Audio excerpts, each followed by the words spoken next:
Alocha Kore Omlu. Mr. Speaker, I am pleased to present to the National Assembly the budget proposals for 2026-2027 financial year. Mr. Speaker, when I stood before this Honourable House last year to deliver my first budget, I spoke candidly about the fragile state of our public finances, the erosion of fiscal buffers, the weaknesses in key government systems, and the lived realities of our people, particularly the heavy burden of unemployment borne by our youth. That budget was, by design, a statement of truth, a clear-eyed diagnosis of where we stood as a nation and the scale of the task before us. Mr. Speaker, the 2026-2027 budget, under the theme, A New Era of Economic Transformation and Fiscal Prudence, builds directly on that foundation. It marks a deliberate transition from diagnosis to delivery, as we advance reforms to restore stability, strengthen institutions, and lay the groundwork for inclusive and sustainable growth. This budget is not merely an instrument for allocating public resources. It signals a fundamental shift in how growth will be driven away from dependence on public spending as the primary engine of opportunity, and towards an economy anchored on productivity, private initiative, and disciplined execution. It is inspired by our national true north, a high-income Botswana that is digitally enabled, export-driven, economically diversified, where every citizen is employed, empowered, and fulfilled. It also sharpens our focus on exploiting and nurturing those natural resources or sources of comparative advantage capable of sustaining growth beyond what the government alone can finance. Mr. Speaker, this budget is fully aligned and gives practical expression to the priorities articulated by President Gideon Boko in his 2025 State of the Nation address, delivered under the theme, The Steady Path, Delivering on Our Promise. The President called for a decisive transformation of our economy beyond diamonds, and central to his message were the values of integrity, citizen empowerment, and job creation.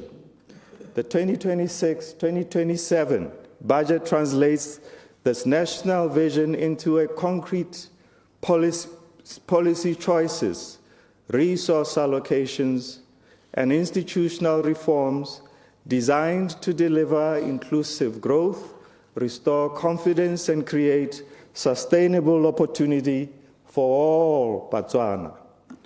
Mr. Speaker, the 2026-2027 budget is firmly anchored in and inaugurates the implementation of the 12th National Development Plan and the Botswana Economic Transformation Program. These frameworks were developed through extensive consultative processes involving Cabinet, members of Parliament, traditional authorities, district leadership, the private sector, labor organizations, civil society, and development partners. The inclusive approach strengthens ownership. It strengthens alignment and collective responsibility for delivery across institutions.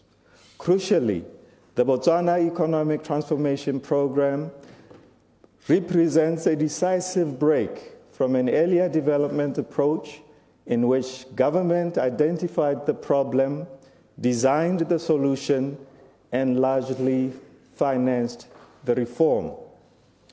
In an environment of limited fiscal buffers and higher cost of inefficiency, this model is no longer sufficient, nor is it sustainable. Under the Botswana Economic Transformation Program, government's role shifts decisively from being the primary driver and financier of economic activity to being the architect of an enabling environment that clears bottlenecks, enforces discipline, aligns policy, and coordinates delivery. This is not government stepping away, but it is government stepping into its proper strategic role. We are charting this course amid heightened global uncertainty characterized by geopolitical tensions, trade tariffs, declining commodity prices, and a retreat from multilateralism. These forces further constrain fiscal space and raise the cost of delayed reform. And as the risks intensify and global trade patterns shift, these realities compel us to deepen regional cooperation, broaden partnerships beyond traditional alliances, and accelerate the transition towards a more resilient, productivity-driven, diversified economic model. Mr. Speaker, as we deliberate on this budget, we do so fully aware of the realities facing our people, and chief among them is the health crisis that has tested our nation's resilience. In August 2025, the collapse of the medical supply chain compelled government to declare a state of public health emergency. And while that emergency has formally lapsed, the challenge remains and the recovery continues. To address the underlying challenges and secure lasting stability, government is now in advanced discussions to conclude a government-to-government arrangement with the United Arab Emirates, in which it is expected to provide the Ministry of Health with the affordable supplies required to normalize operations and restore confidence in the health system.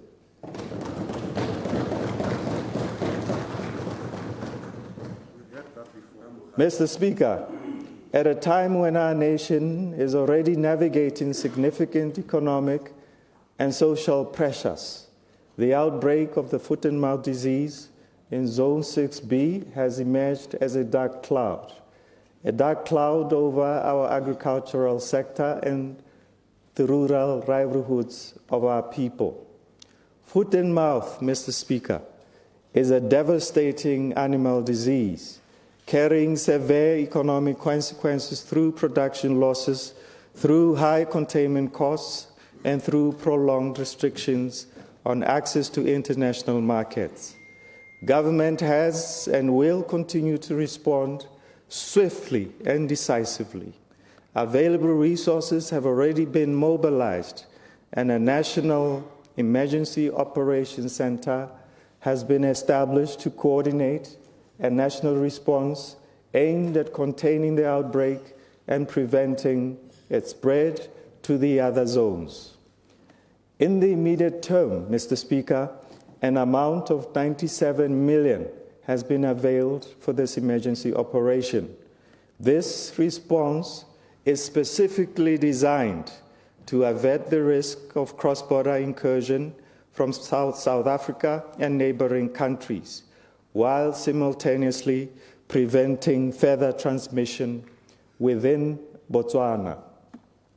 To strengthen frontline containment, 10 mini command centers have been established in districts bordering South Africa and Zimbabwe, ensuring rapid response, surveillance, and enforcement at critical entry points. The successful eradication of the foot-and-mouth disease and the timely prevention of its spread is not only vital for protecting livestock and rural incomes, it is essential for safeguarding Botswana's continued access to high-value export markets.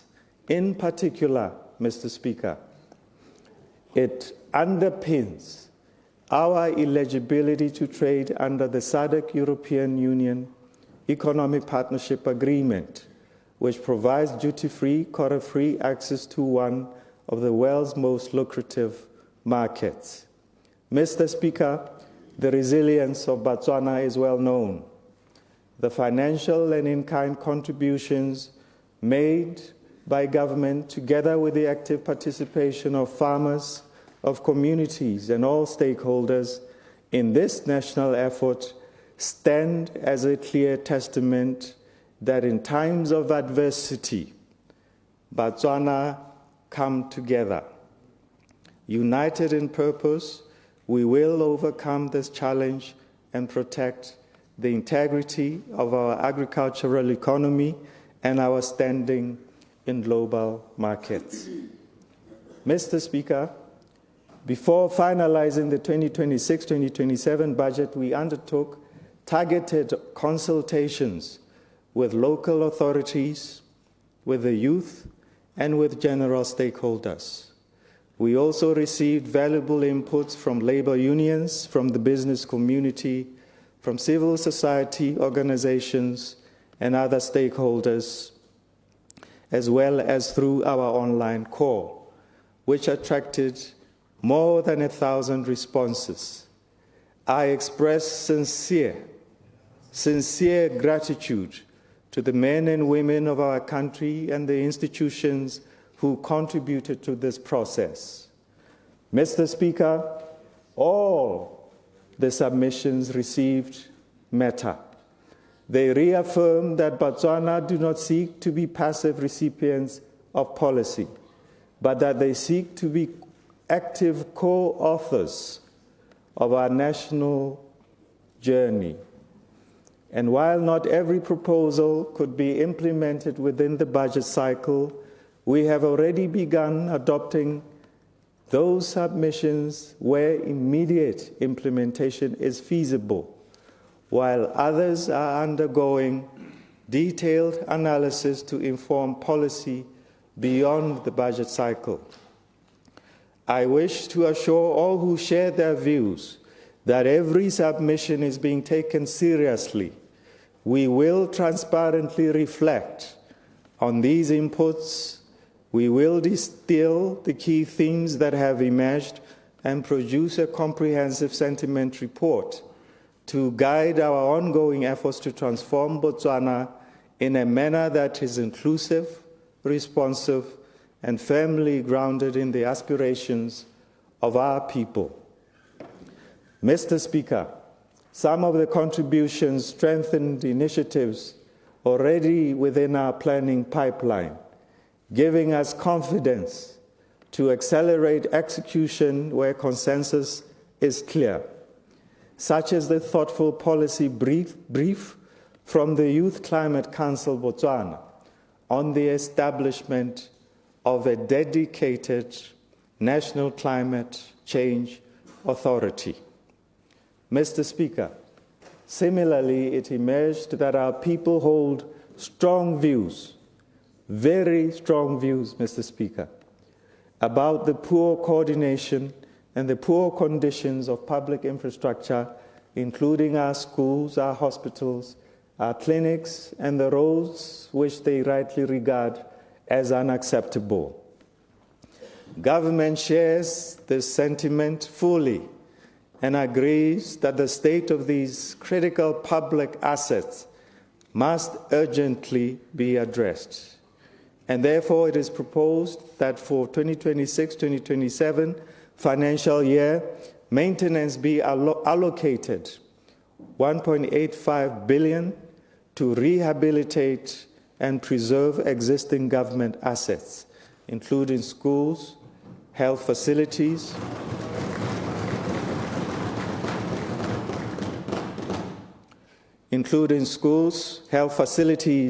government buildings, roads, and wastewater treatment plants. With disciplined financial management and fair market pricing, where costs reflect the true value of work delivered, rather than being inflated simply because the client is government. This allocation should be sufficient to restore basic maintenance standards across the public sector in the coming financial year. To ensure the effective utilization of these investments, it is further proposed that no virement from maintenance votes be permitted. This measure will ensure that maintenance funds are applied strictly for their intended purpose and that government finally breaks the cycle of deferred maintenance and escalating rehabilitation costs. Mr. Speaker, I wish to say a little bit about building an inclusive and deep economy. Mr. Speaker, in the 2025 budget speech, I set out 4 interlinked strategic foundations to guide our reform and transformation agenda. First, I talked about halting the financial hemorrhaging within government. Second, I talked about stabilizing the economy and preparing it for the takeoff. Third, I talked about initiating tangible steps of change. And finally, building a new Botswana. These foundations formed a deliberate and sequenced framework designed to transform our economy into one that is deep, resilient, diversified, and inclusive. The 2026-2027 budget builds directly on this framework, advancing its implementation and reaffirming the continuity and the resolve of our reform journey. Phase 1, halting the financial hemorrhaging in government. Mr. Speaker, this phase is anchored on 3 pillars. First, fixing government systems. Second, strengthening oversight institutions to safeguard public resources. And third, mobilizing the private sector and society as active partners in restoring efficiency, discipline, and accountability. The 2026-2027 budget sustains this focus, recognizing that fiscal sustainability cannot be achieved without disciplined systems, without credible oversight, and without a whole of society commitment to value for money. Government systems. Mr. Speaker, I draw attention to the deteriorated state of our public financial management systems, to our practices, to our processes and the dysfunctions that has resulted in persistent financial losses. We committed that supplementary budget requests would be considered strictly for unforeseen requirements or genuine emergencies. I am pleased, Mr. Speaker, to report that over the last 2 financial years, the 2024-2025 and the 2025-2026, no supplementary budget requests have been approved.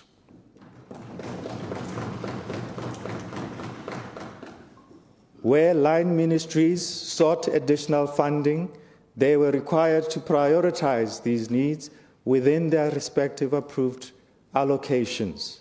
This marks a decisive break from past practices where supplementary budget had become routine, with damaging consequences for fiscal sustainability. Mr. Speaker, our efforts have started bearing fruits. As announced in the 2025 budget speech, the strict enforcement of government purchase orders and the discontinuation of commitment letters has been implemented to curb the accumulation of unfunded obligations. These measures were further reinforced through the temporary centralization of GPO issuance within the Ministry of Finance from July 2025. This decision, Mr. Speaker, has had a demonstrable and material impact on expenditure control. In the 3 months preceding the decision, government spending through GPOs averaged approximately 1.14 billion per month, with total commitments amounting to 3.4 billion between April and June of 2025. Following the centralization of GPOs, Mr. Speaker, average monthly spending declined significantly to approximately 584 million pula.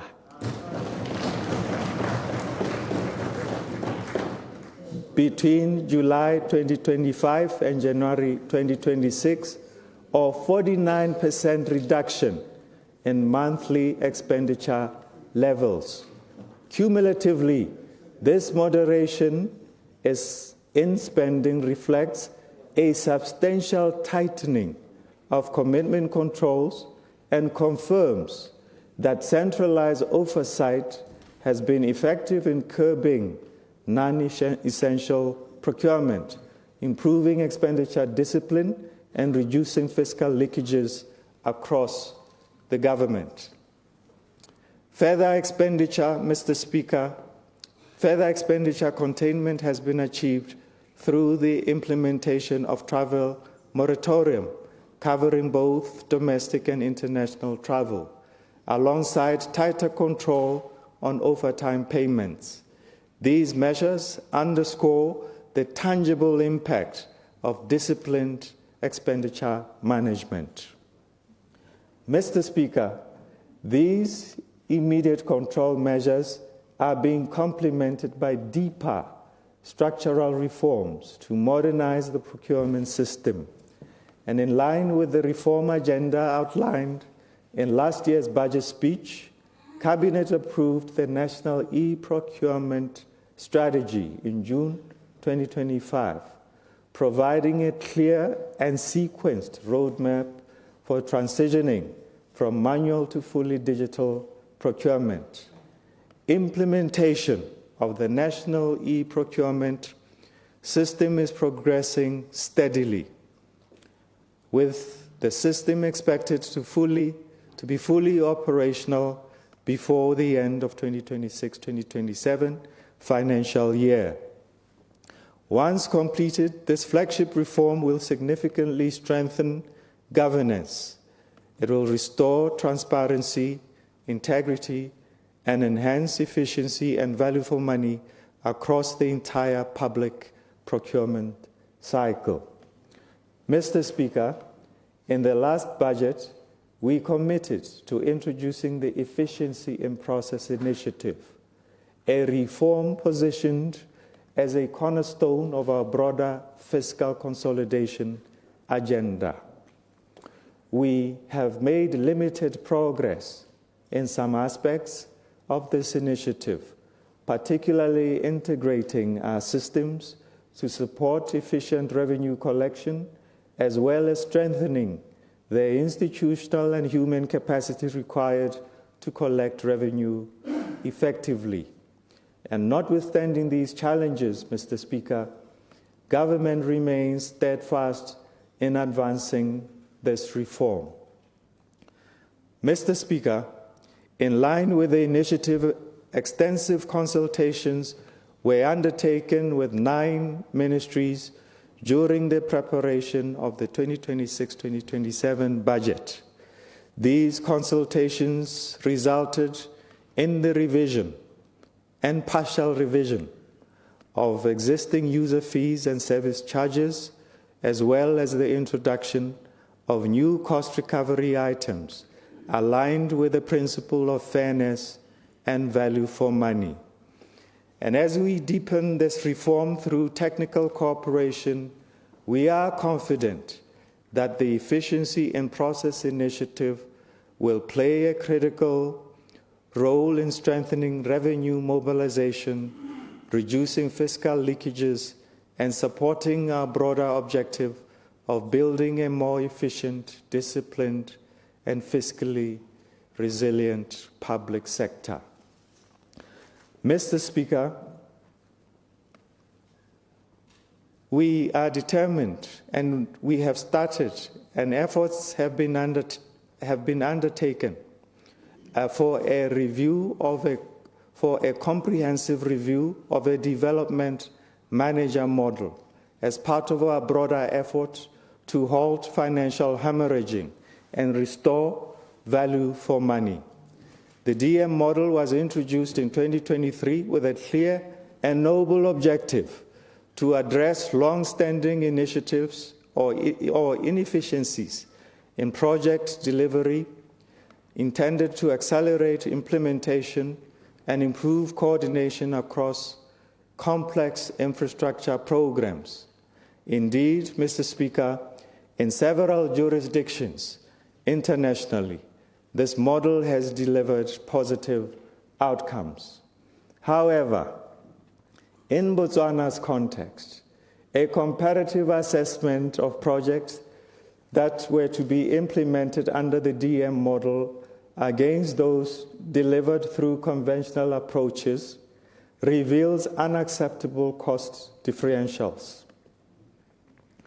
Under the DM model approach, the construction of new primary schools was to be approximately 34% more expensive.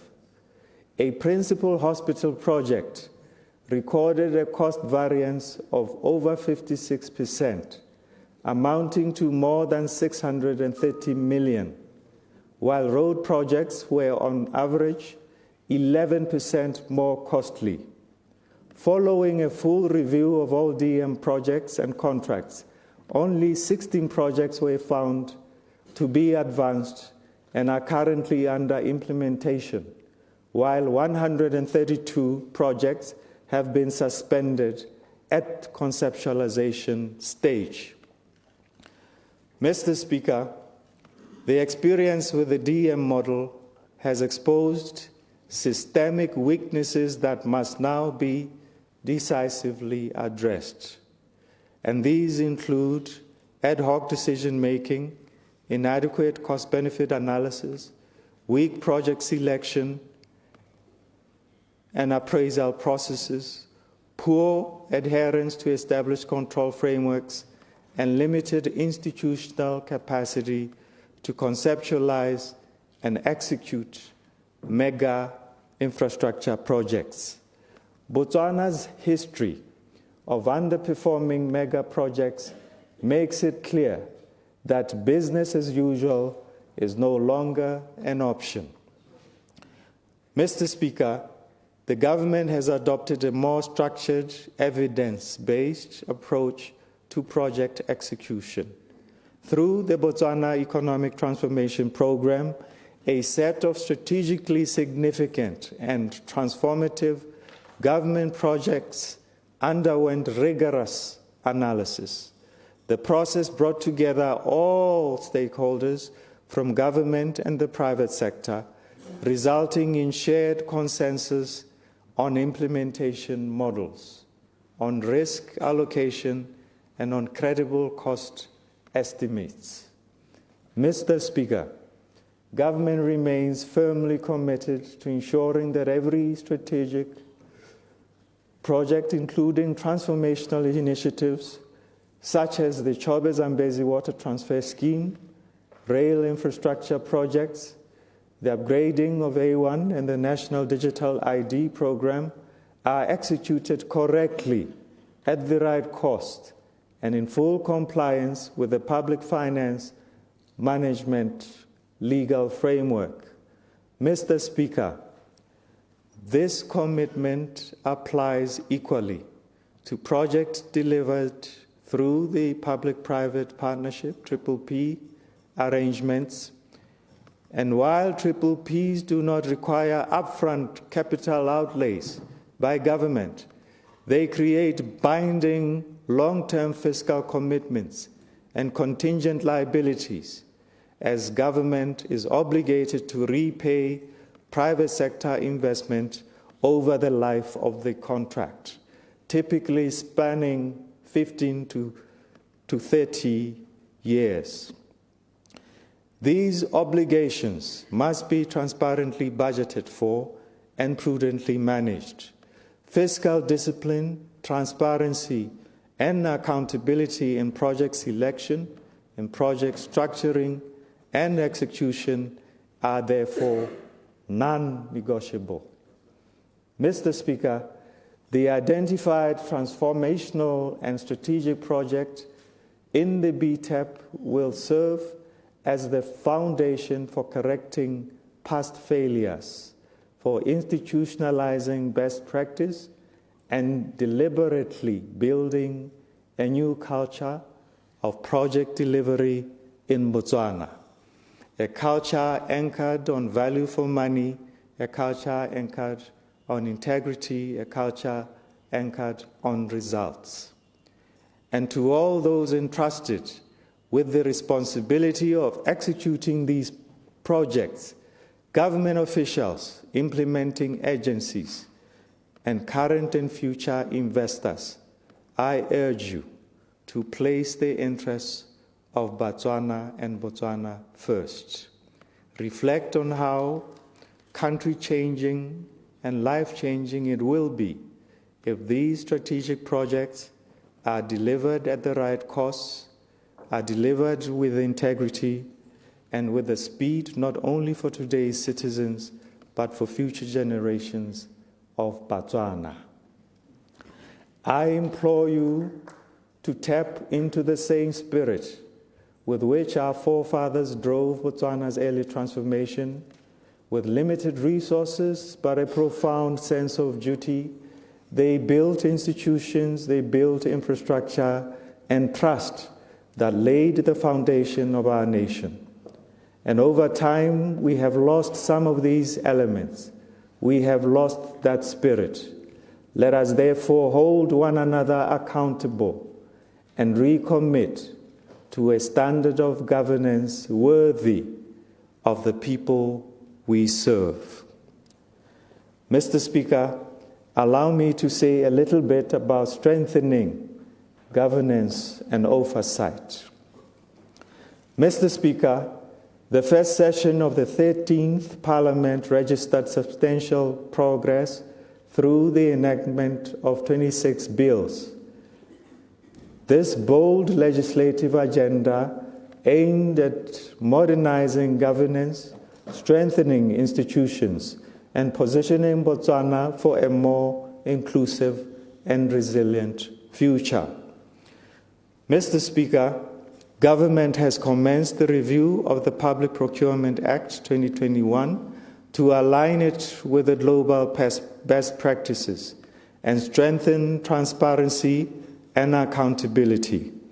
The review seeks to improve efficiency, to reduce delays, and create a deliberate and structured pathway for previously underrepresented groups, including local manufacturers and other key sectors, to participate meaningfully in public procurement without distorting the economy.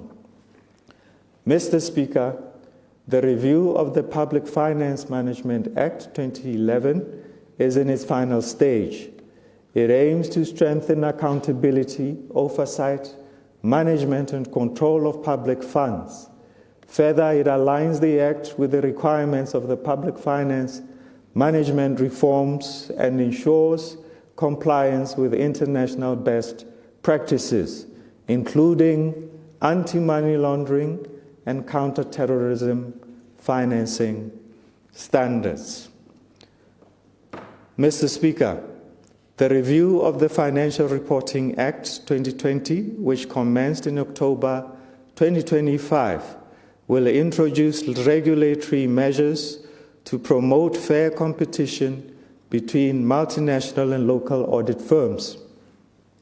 It will encourage joint audits between multinational and local audit firms for public interest entities and empower the Botswana Accountancy oversight authority with adequate resources to conduct regular inspections of multinational firms.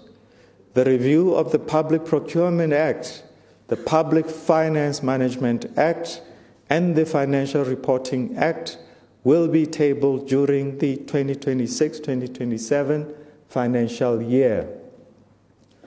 Mr. Speaker, Botswana's transformation journey risks being undermined if we do not act decisively to address our declining performance on the Global Corruption Perceptions Index.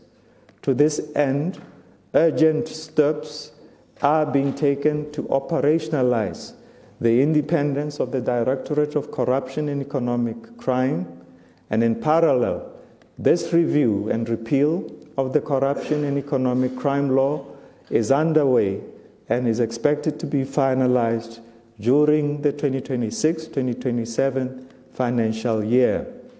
These reforms will modernize enforcement powers, close legal and procedural gaps, strengthen deterrence, thereby safeguarding institutional integrity and supporting Botswana's path to high-income status. Mr. Speaker, government has established a National Coordination Office on anti-money laundering, combating the financing of terrorism and proliferation financing.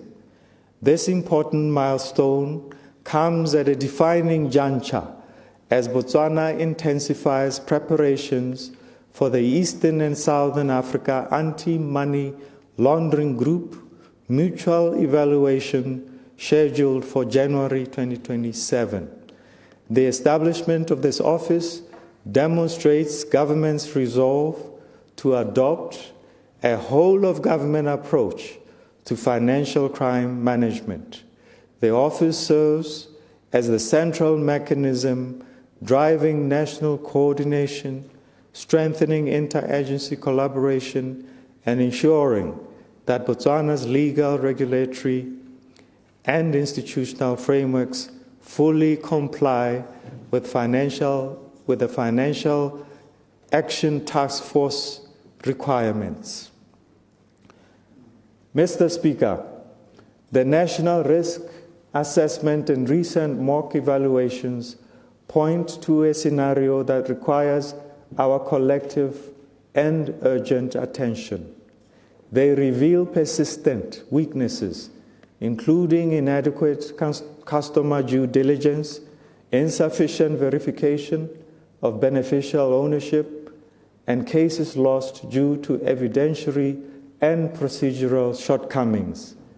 While the risks are real, the opportunity to avert them remains firmly within our grasp.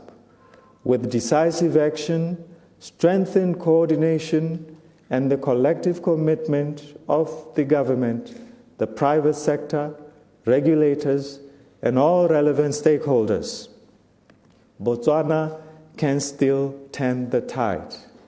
By acting now and acting together, we can safeguard our financial integrity, we can restore confidence, and ensure that Botswana successfully meets the requirements of the upcoming mutual evaluation. Mr. Speaker, I wish to say a little bit about Phase 2, stabilization and the takeoff. Mr. Speaker, we remain committed to building a forward-looking policy environment that strengthens government effectiveness, enhances institutional discipline, supports investment, and lays a solid foundation for accelerated growth. In this context, the introduction of the Botswana Economic Transformation Program is both timely and transformative, serving as the anchor policy instrument for the country's take-off phase. The program provides coherent policy direction by placing the private sector at the center of development and driving diversification beyond the traditional sectors. It brings together reforms, infrastructure development, skills enhancement, and enterprise support into a unified and purposeful economic transformation agenda. On state-owned enterprises, Mr. Speaker, state-owned enterprises are central to Botswana's transformation journey, with the potential to drive growth in strategic sectors, with the potential to expand infrastructure, crowd in investment, and secure essential services for all our citizens. However, their persistent reliance on government funding presents substantial fiscal risk, underscoring the urgent need for structural reforms to strengthen governance, improve operational efficiency, and ensure long-term financial sustainability. Recognizing their national importance, government is implementing a comprehensive SOE transformation agenda anchored in a new governance and ownership framework. This framework is designed to formalize oversight, align mandates with national development priorities, and shift SOEs towards disciplined capital allocation, towards higher productivity, and towards improved service delivery. Mr. Speaker, we are determined to stabilize the Botswana Meat Commission and is beginning to bear fruits. The Commission is undergoing a far-reaching turnaround that is revitalizing the beef value chain and restoring confidence among our farmers. So far, it has cleared 698 million in arrears.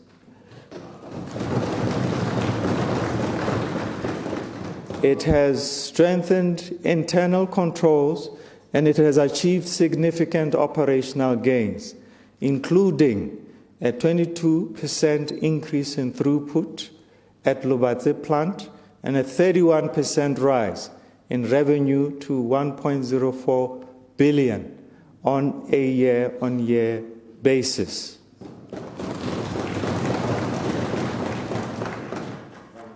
Mr. Speaker, strategic investments such as the Meat Value Addition plant, the revitalized tannery, and the upcoming multi-species abattoirs in Gaborone and Zabo will deepen value addition. They will diversify production, widen market access, and enhance farmer incomes. These developments will generate sustainable jobs. They will revitalize rural economies and position the BMC as a commercially sustainable, export-oriented enterprise. It is therefore imperative that we resolve the FMD foot-and-mouth situation urgently so that we do not lose the hard-earned gains that have the potential to transform our economy. Mr. Speaker, consistent with the commitments made in last year's budget speech regarding the scaling up of production at the Botswana Vaccine Institute, the institution continues to serve as a cornerstone of our national animal health system and key exporter of vaccines across the region. And as foreshadowed last year, government has moved beyond intent towards implementation.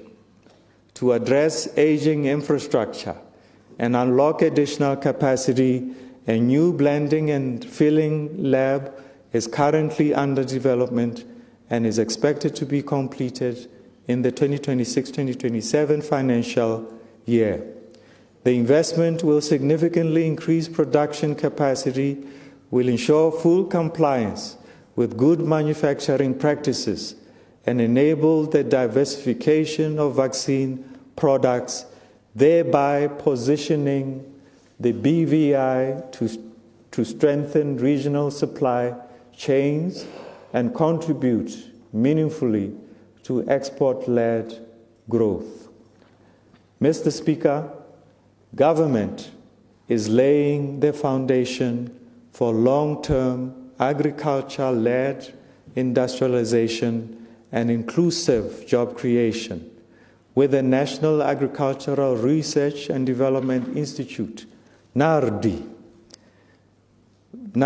playing a pivotal role. NARDI is advancing national seed self-sufficiency through the development of a locally adapted open pollinated variety seeds aimed at addressing persistent shortages of high-quality seed, improving yields for smallholder farmers and reducing reliance on costly imports.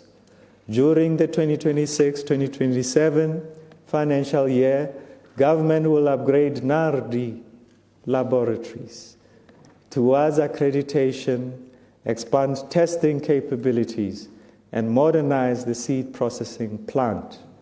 These strategic investments are expected to strengthen the national seed system, generate revenue, and create employment. Complementing these efforts, Mr. Speaker, are high-impact technology-driven initiatives, including organic fertilizer demonstrations and drone-assisted crop nutrition, as well as the expansion of watermelon value chains into juices, jams, and other processed products.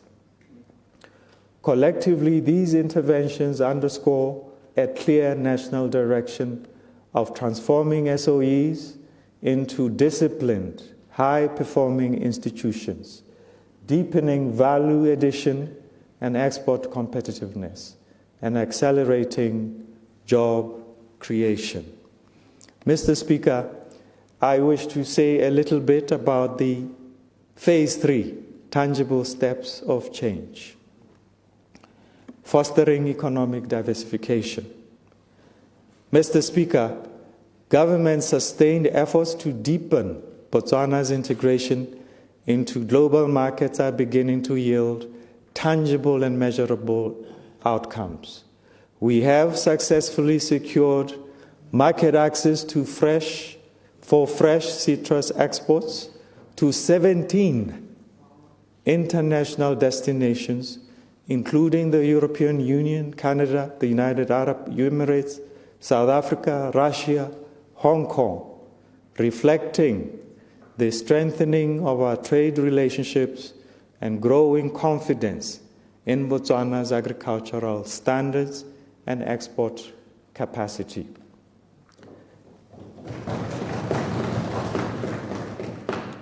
This expanded market access, Mr. Speaker, has translated into strong export performance, with fresh citrus exports increasing from 2,790.68 tons in the 2024 season to 13,711 tons in the 2025 season.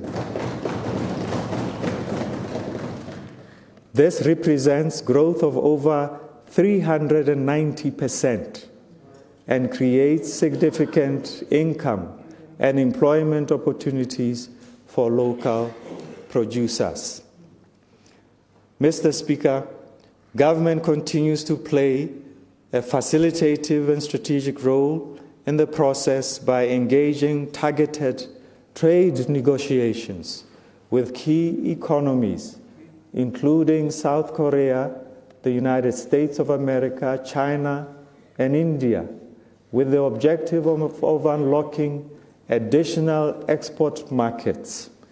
These engagements are not limited to citrus production alone, but are intended to broaden access to a wider range of high-potential agricultural products, thereby supporting diversification, enhancing our competitiveness, and strengthening the contribution of agriculture to economic growth and food security.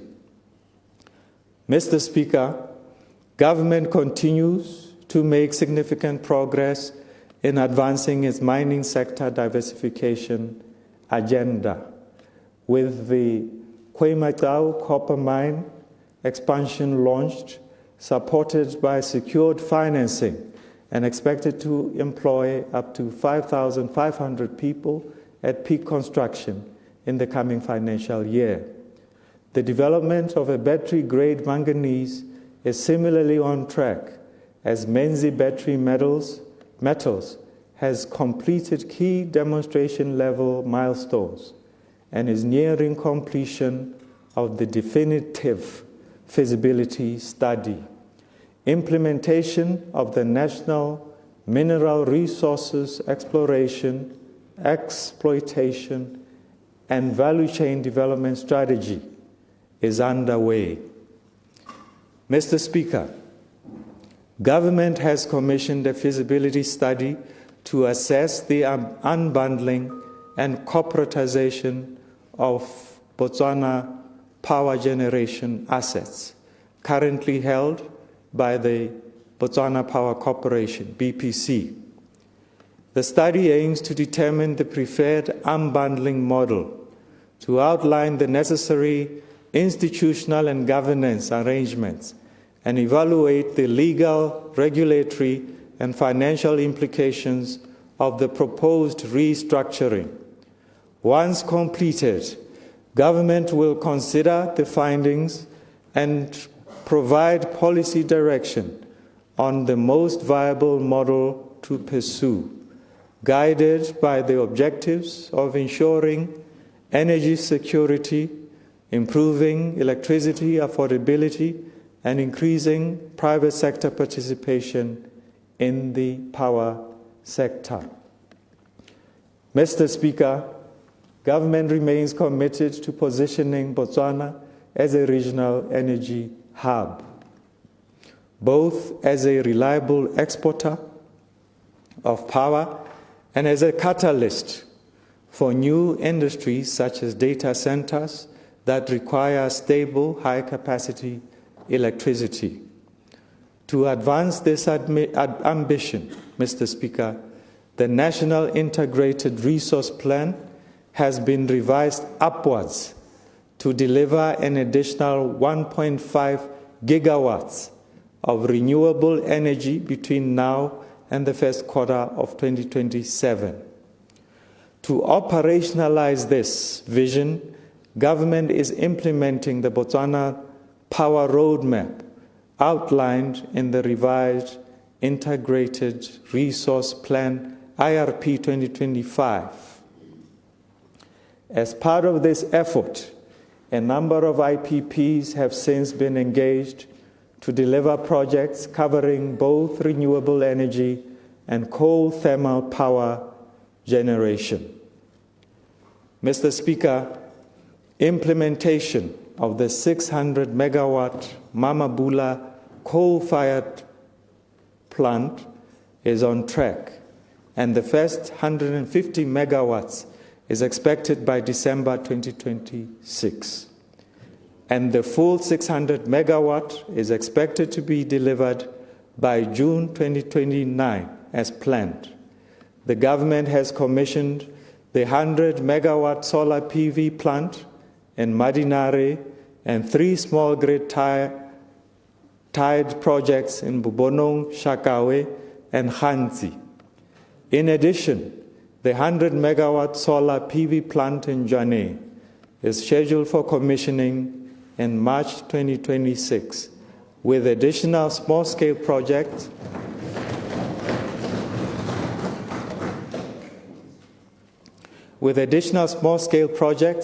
expected within the next 24 months. The Maung 600 megawatt solar project is under procurement, whilst the procurement of Letlhakane 400 megawatt solar PV is still under preparation. Further, the 400 megawatt Isang solar PV project has been moved forward for implementation during 2026. Mr. Speaker, to meet the base load requirements and ensure system reliability, government will prioritize the rehabilitation of Morupule B Power Station and the development of additional coal-fired generation capacity. These investments underpin national energy security while creating opportunities for electricity exports through regional power purchase agreements.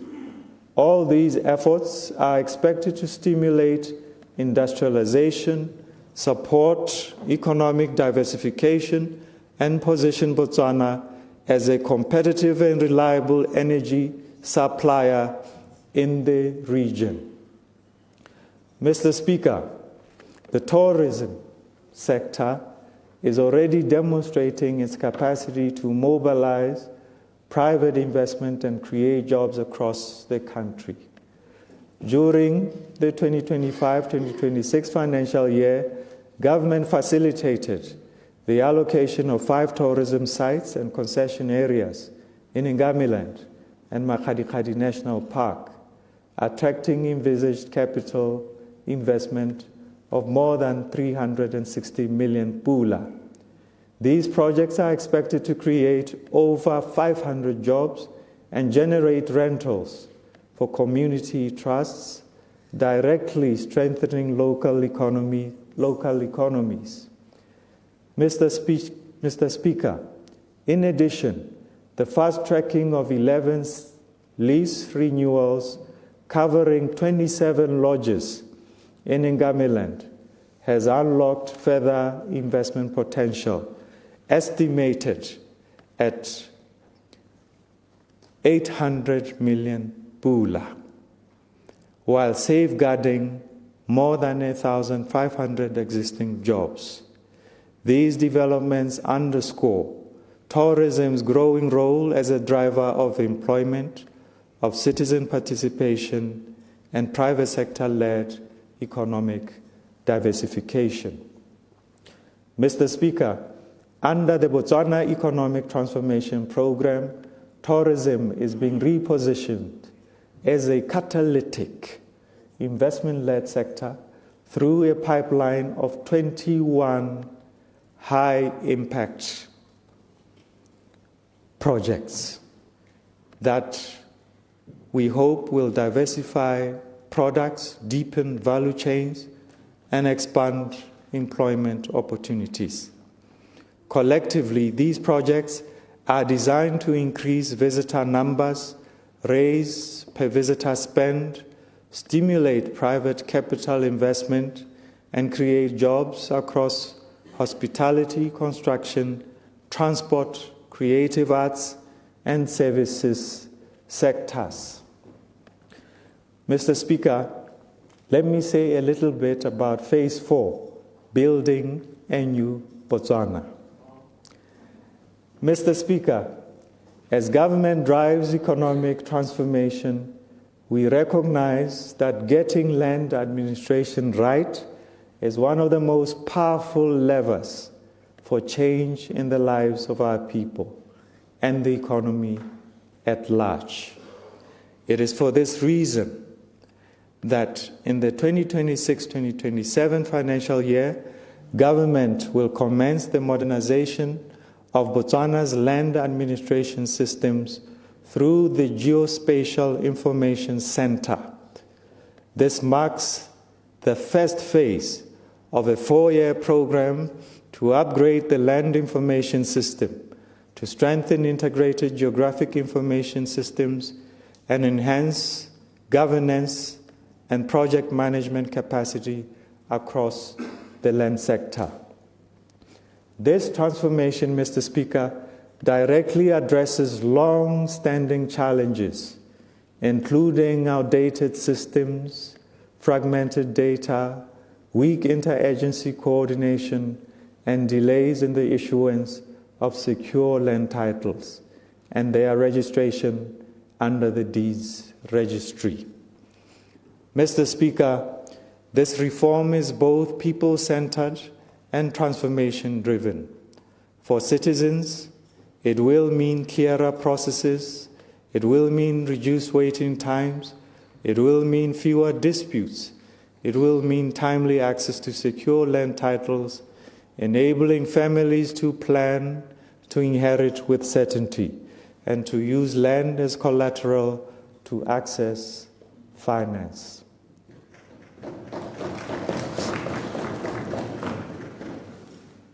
For the economy, Mr. Speaker, it will unlock land as a productive asset.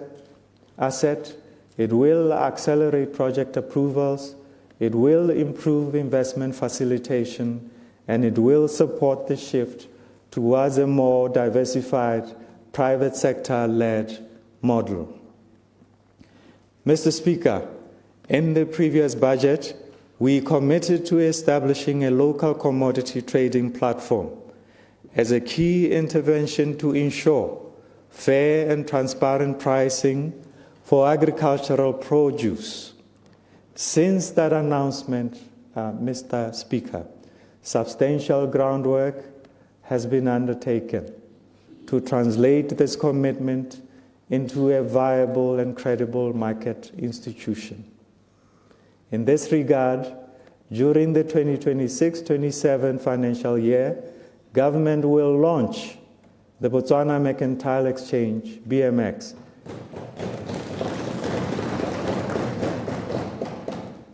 as a strategic policy instrument to support economic diversification. The BMX will introduce an organized, market-driven pricing mechanism for commodities such as sorghum and meat, aligning domestic prices with international benchmarks. This is expected to reduce income volatility for local producers and improve price discovery. Beyond agriculture, the BMX will contribute to reducing Botswana's over-reliance on diamonds by creating new value chains, positioning the country as a regional trading hub, and strengthening the integration into global trade networks. The National Fund of Funds, Mr. Speaker, and the MSME financing reform. I wish to say a little bit about that. Mr. Speaker, in my maiden budget speech, government committed itself to a fundamental shift in how we support citizen-owned enterprises. We stated clearly that Botswana must move beyond fragmented, loan-heavy interventions towards a more strategic, market-enabling approach to micro, small, and medium-sized enterprises finance. And this to be done through the establishment of a National Fund of Funds as a cornerstone of a modern financing ecosystem. And indeed, Mr. Speaker, in 2025, the World Bank undertook a comprehensive study under the Botswana Financial Sector Development Strategy, focusing specifically on MSME access to finance. The study confirms that our current MSME financing model remains overly reliant on direct lending and on collateral-based credit and is administratively heavy. Public schemes that are unintentionally crowding out entrepreneurs, innovators, disruptors, creatives, and other brilliant ideas, crowding them out, including bomma le borra ba semausi ba dimausu, le bomma le borra ba metshelo, among others. It further concludes that future impact will not come from loans alone, but from a well-governed second-tier funding mechanisms, credit enhancement instruments, and patient capital structures that can support innovation, early growth, and scale. Mr. Speaker, The study provides government with a strong, evidence-based foundation to design the fund correctly, from governance and risk sharing to alignment with international best practice. It affirms that a fund of funds model can channel capital through professional and indigenous intermediaries. It can strengthen non-bank financial institutions. It can support equity and quasi-equity instruments and expand access to finance without distorting the market or placing undue fiscal pressure on government. Mr. Speaker, in parallel, government has already undertaken its own studies and benchmarking exercises of international experience. And one such case is Georgia, where public policy recognizes that young innovators cannot be developed through debt instruments alone. Instead of pushing early-stage entrepreneurs directly into loans, government identifies high-potential individuals through competitive processes. These individuals are then placed into structured development programs, providing mentorship, providing industry exposure, providing facilities, and providing time to refine their ideas. Only after successful incubation, participants who demonstrate commitment, participants who demonstrate capability and growth potential are supported through grants. This approach has produced and continues to produce viable firms able to later access equity and commercial finance. Mr. Speaker, this experience reinforces a simple truth that when we demand collateral from those who have not yet had the opportunity to accumulate assets, we are not managing risk. We are excluding talent. This is not a failure of these aspiring entrepreneurs. It is not a failure of our creatives, but it is a limitation of our ecosystem. Mr. Speaker, in the 2026-2027 financial year, government has proposed an allocation of 1.31 billion across programs to support MSME financing.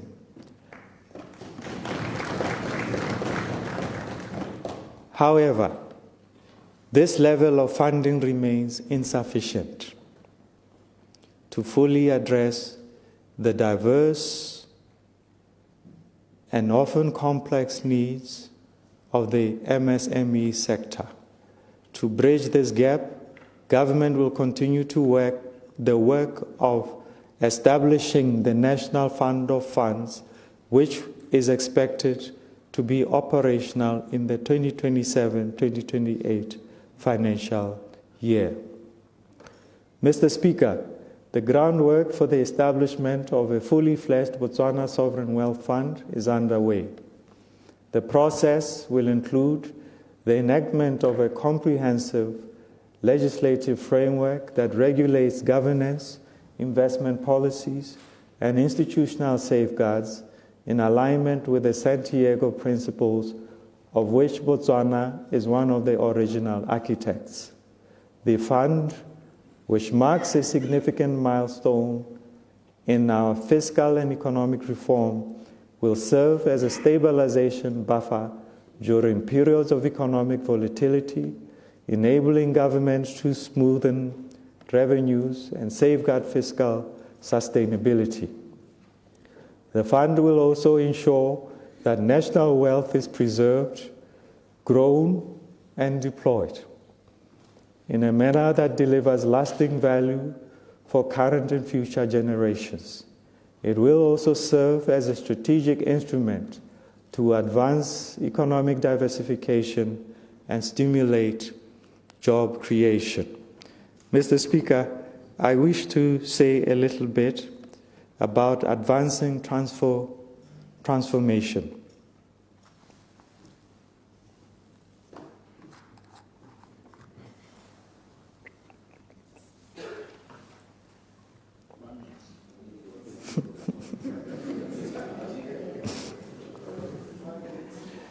And I'll talk about the National Development Plan 12. Mr. Speaker, the 12th National Development Plan, approved under the theme Building a Diversified and Inclusive Deep Economy for Sustainable Jobs, marks a decisive turning point in our development and our transformative journey. Through this theme, the plan places the private sector firmly at the center of economic expansion and recognizes that long-term prosperity will not be built on shallow growth or narrow sectors, but on an economy with depth, stronger value chains, higher productivity, diversified exports, and firms that compete beyond our borders. Mr. Speaker, the focus of this plan is on improving national service delivery performance to 75% by 2036 through the introduction of innovative implementation approaches and the institutionalization of a robust monitoring and evaluation framework. In this regard, NDP 12 is underpinned by targeted actions aimed at strengthening coordination and accountability across the public sector, centered on enhanced implementation mechanisms, improved data management, and the systematic institutionalization of the national monitoring and evaluation system.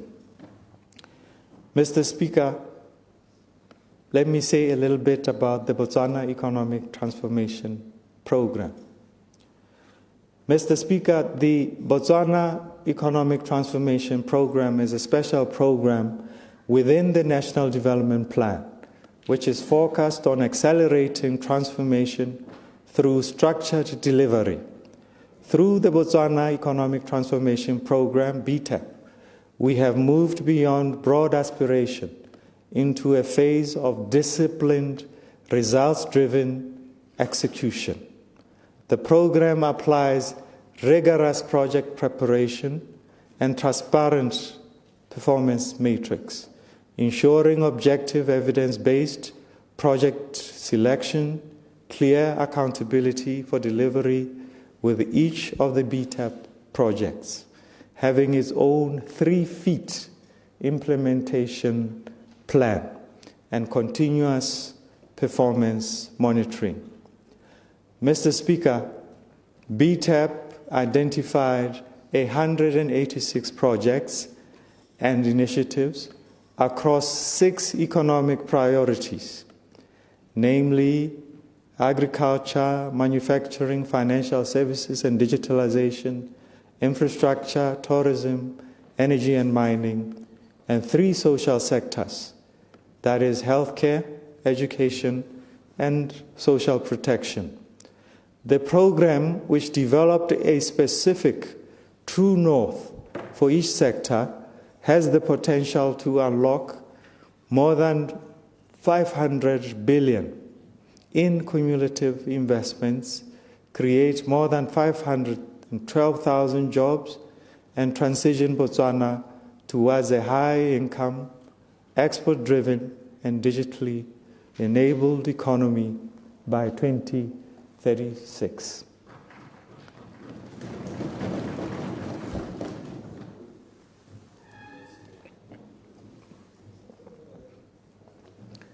The BTEP ensures that productivity, competitiveness, and innovation are placed at the center of development, while shifting the growth engine towards a dynamic private sector-led economy, supported by sound policy, fiscal discipline, and efficient public service delivery. It is therefore designed, Mr. Speaker, as a catalyst for a new way of working within government, one that is intended to drive systemic change across the broader public sector and the nation over time. It serves as a platform for cultural, institutional, and operational reforms, allowing government to test, to refine, and embed new approaches that can eventually permeate throughout ministries and agencies.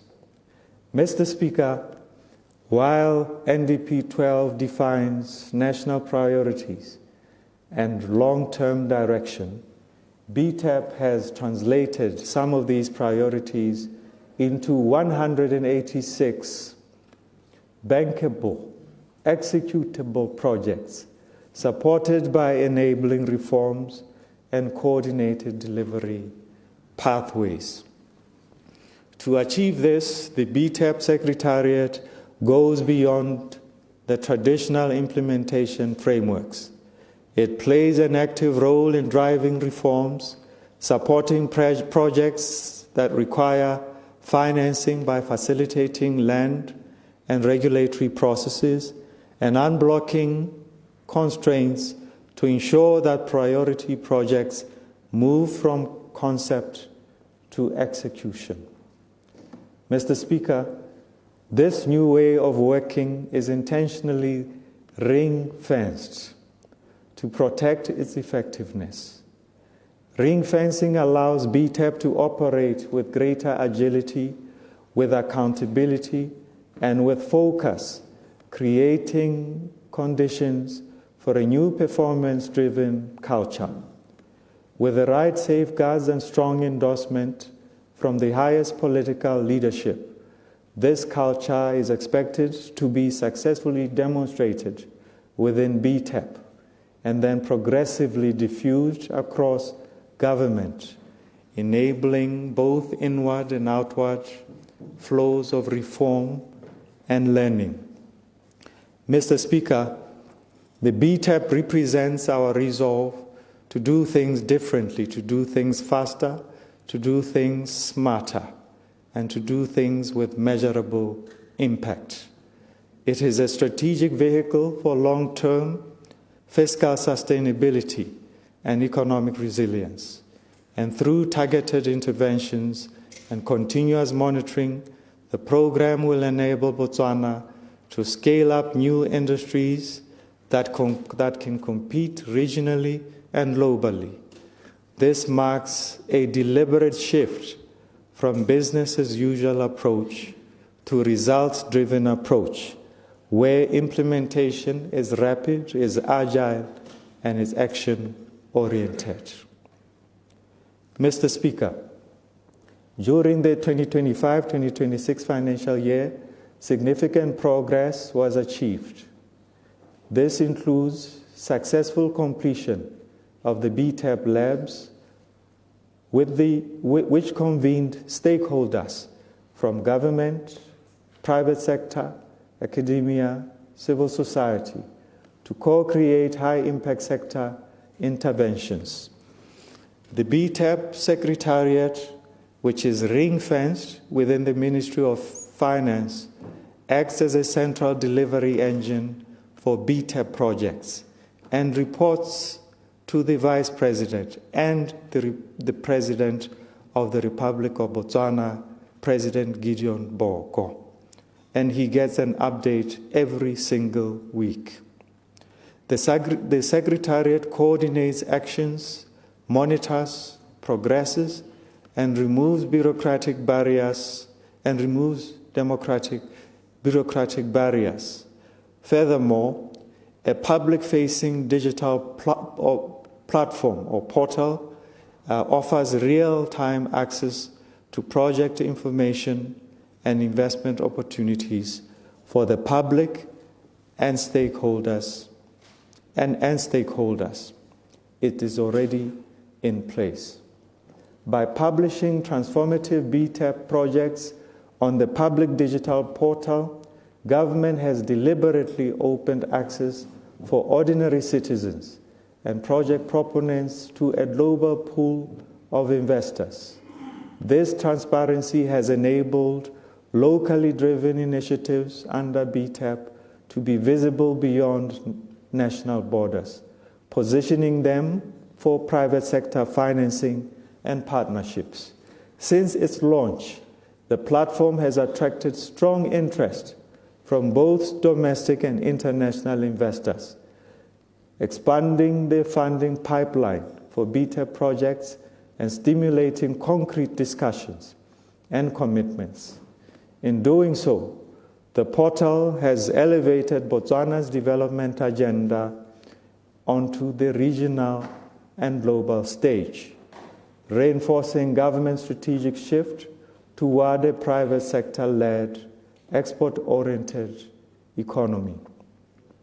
Mr. Speaker, as part of BTEP-led process, stakeholders undertook a comprehensive review to identify priority legislative and regulatory reforms required to improve Botswana's business environment and unlock private sector investment.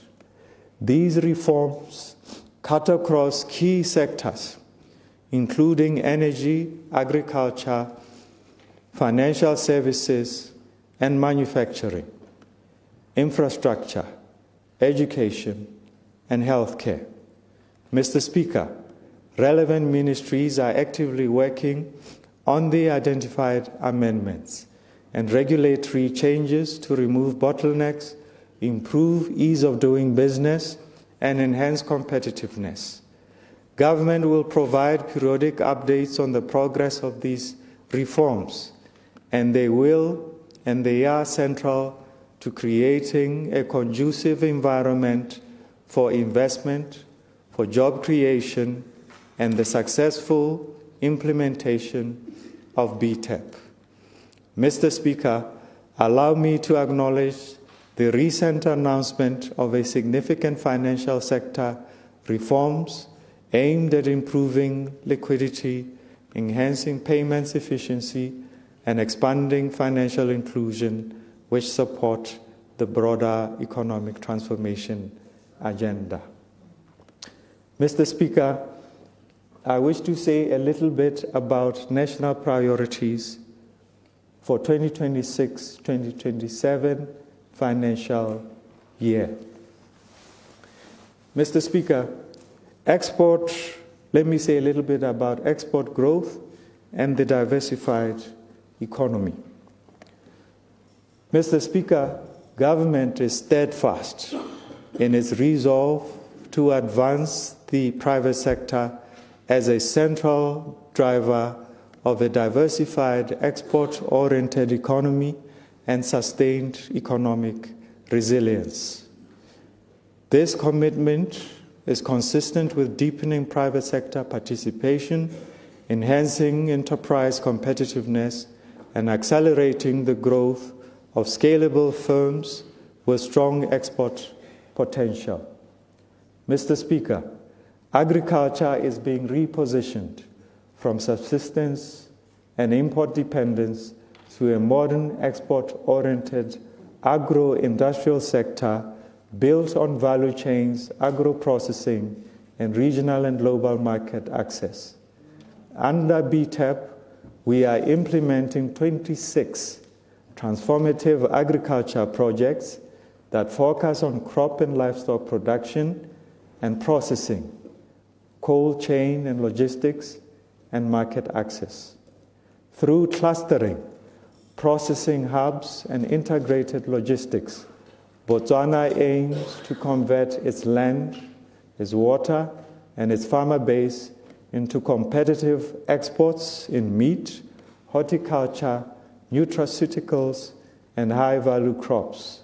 As an example, Mr. Speaker, one of the BTEP agriculture-based cluster projects is set to make its first confirmed export of moringa to Germany in, shortly after Valentine's.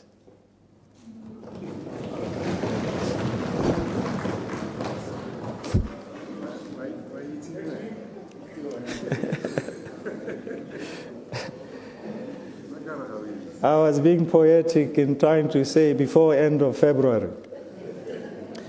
This export represents income for local farmers, validates the effectiveness of the cluster-based approach, and demonstrates Botswana's ability to meet stringent international quality and standards. Mr. Speaker, manufacturing in turn is being strengthened as the bridge between primary production and exports.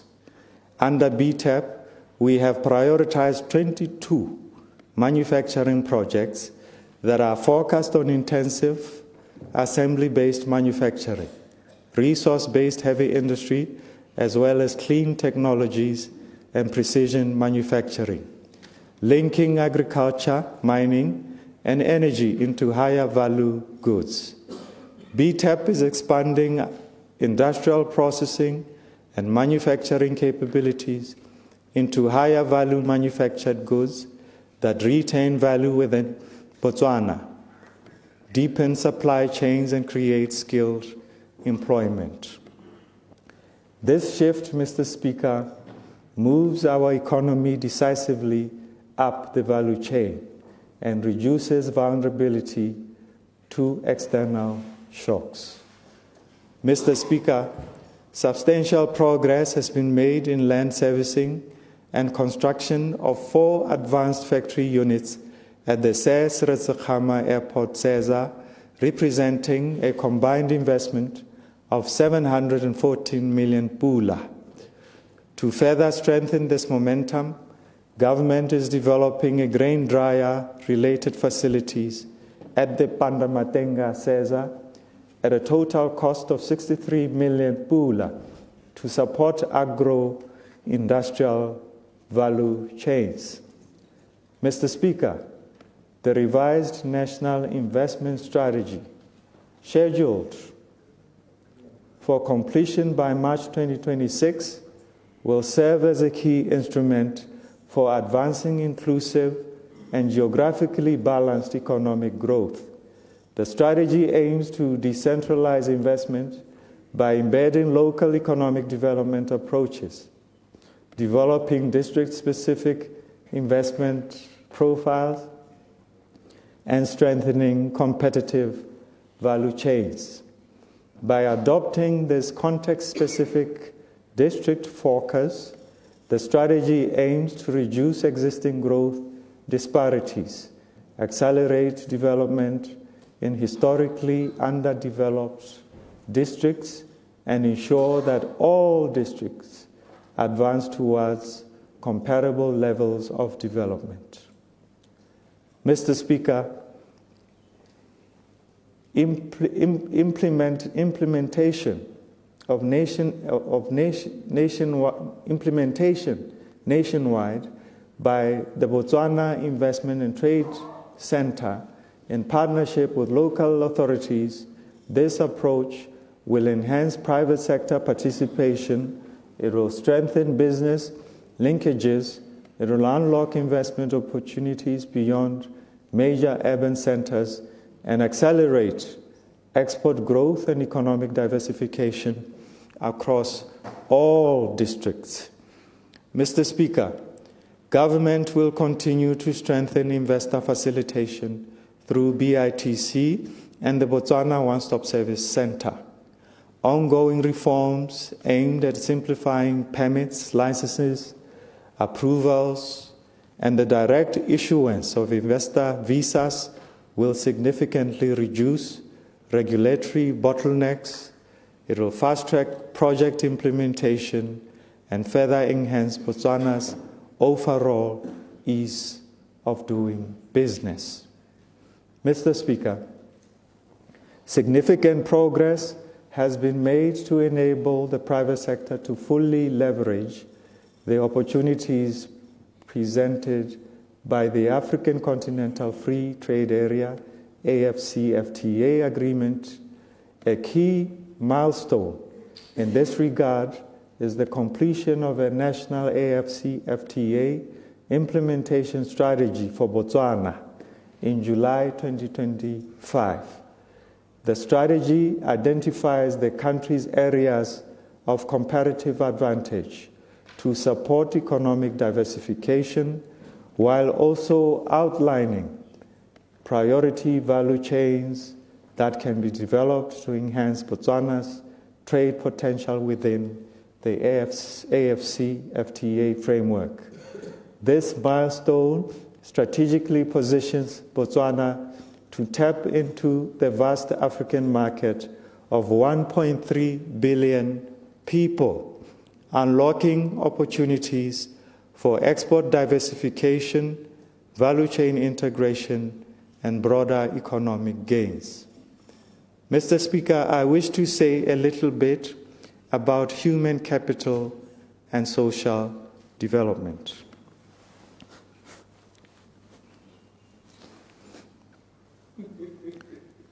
Mr. Speaker, strategic focus remains on expanding access to quality education and healthcare, strengthening social protection systems, and enhancing opportunities for broad-based participation in economic activity.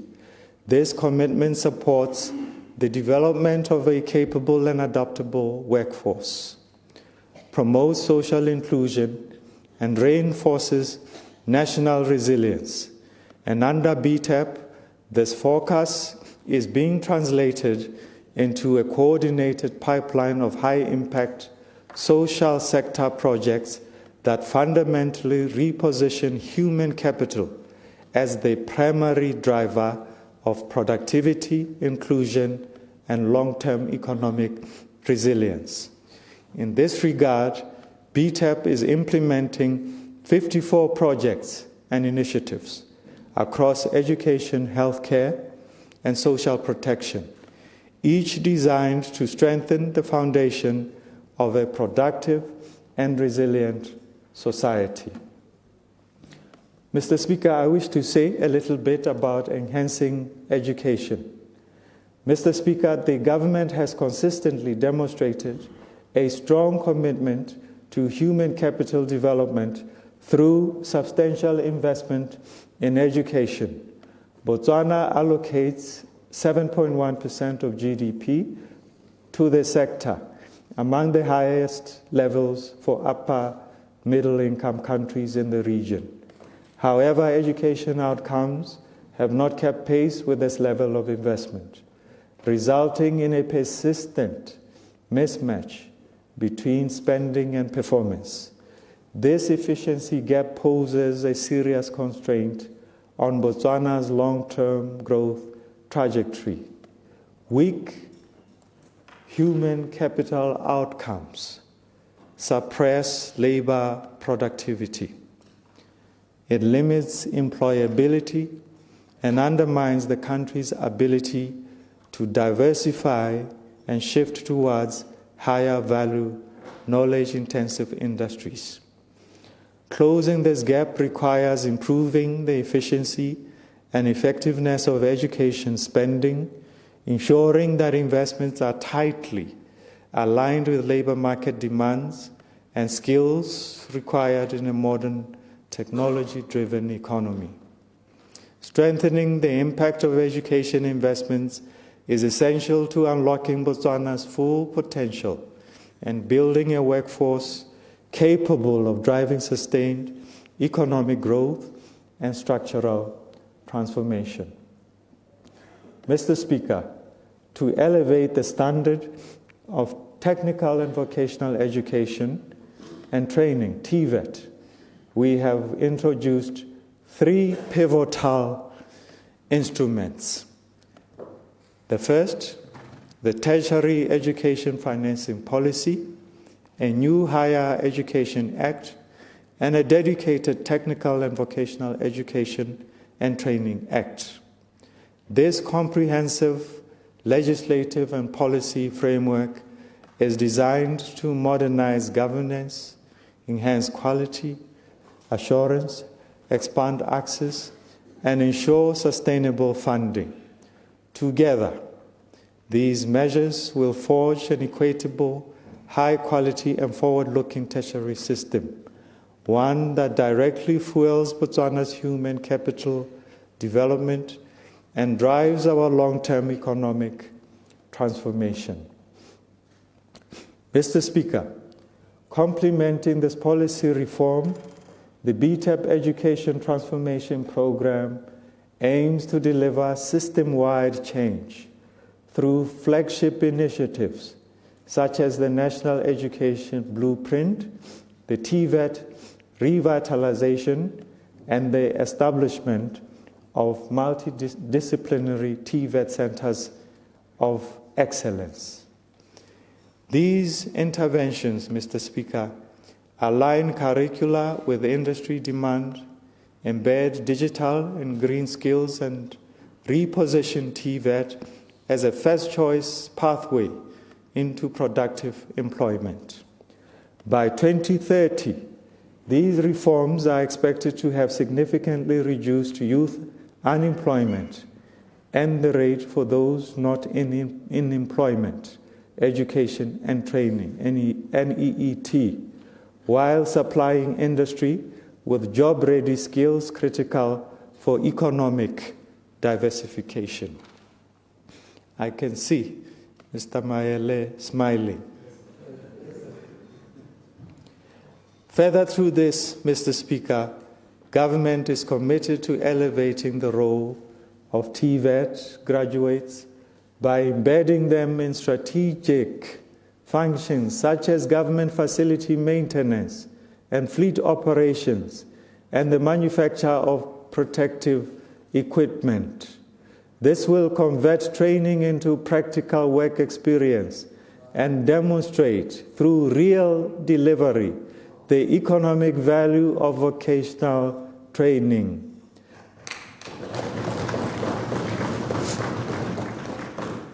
This initiative ensures that technical skills are harnessed effectively, creating pathways for youth employment while enhancing the capacity of public services and demonstrating the strategic value of vocational training in national development.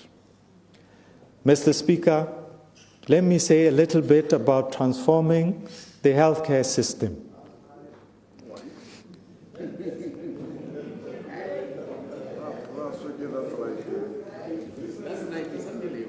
Mr. Speaker, government continues to invest substantial resources in the healthcare system.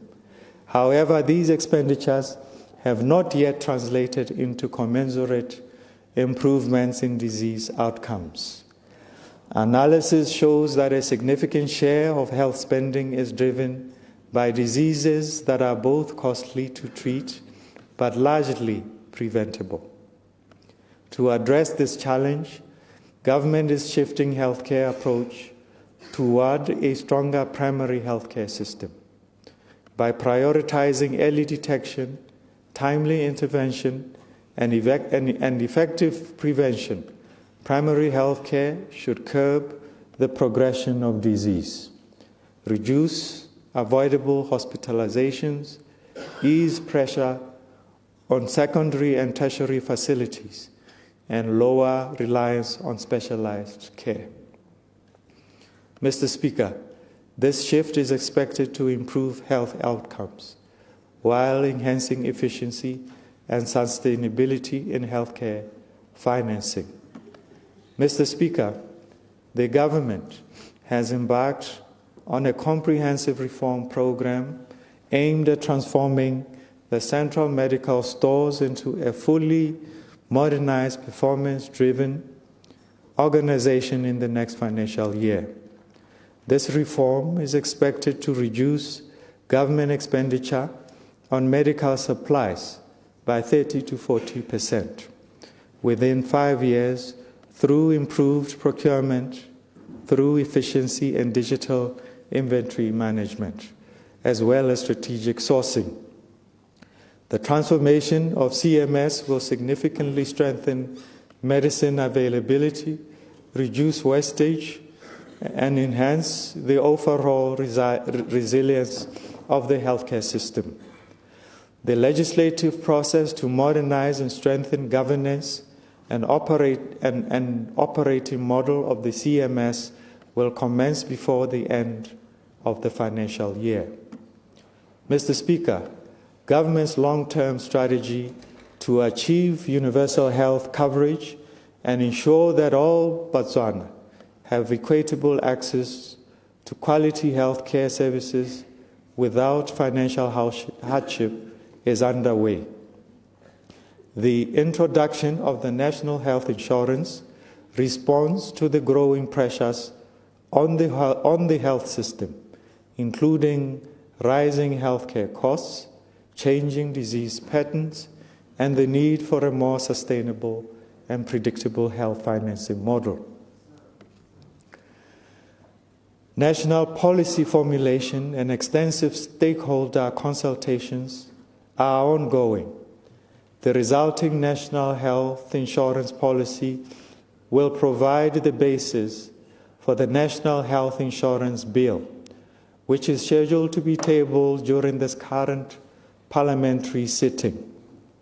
Mr. Speaker, overall, the NHI program will be implemented through a phased approach and is expected to reach full operationalization within approximately 3 years from the policy formulation stage. Mr. Speaker, these reforms are aligned with our broader vision for the future of healthcare, which lies in digital innovation and data-driven decision-making. To that end, government has embarked on transformative reform that leverages digital technologies, AI, telemedicine, and point-of-care tools to strengthen efficiency and access. A key milestone in this regard is the establishment of the National Health Intelligence Center, scheduled for completion before the end of this financial year.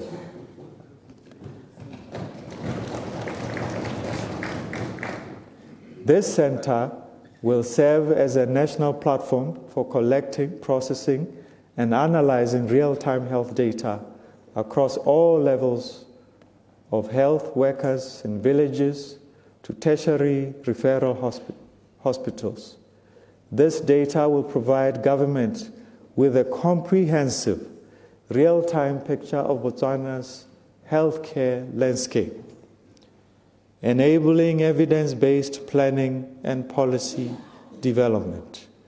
This investment marks a significant step toward a future-proof, people-centered, and digitally enabled public healthcare system.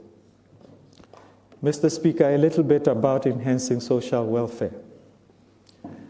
Mr. Speaker, government is committed to advancing social inclusion by moving beyond welfare dependency and expanding empowerment forecast programs that foster self-reliance, sustainable livelihoods, and meaningful participation in the economy.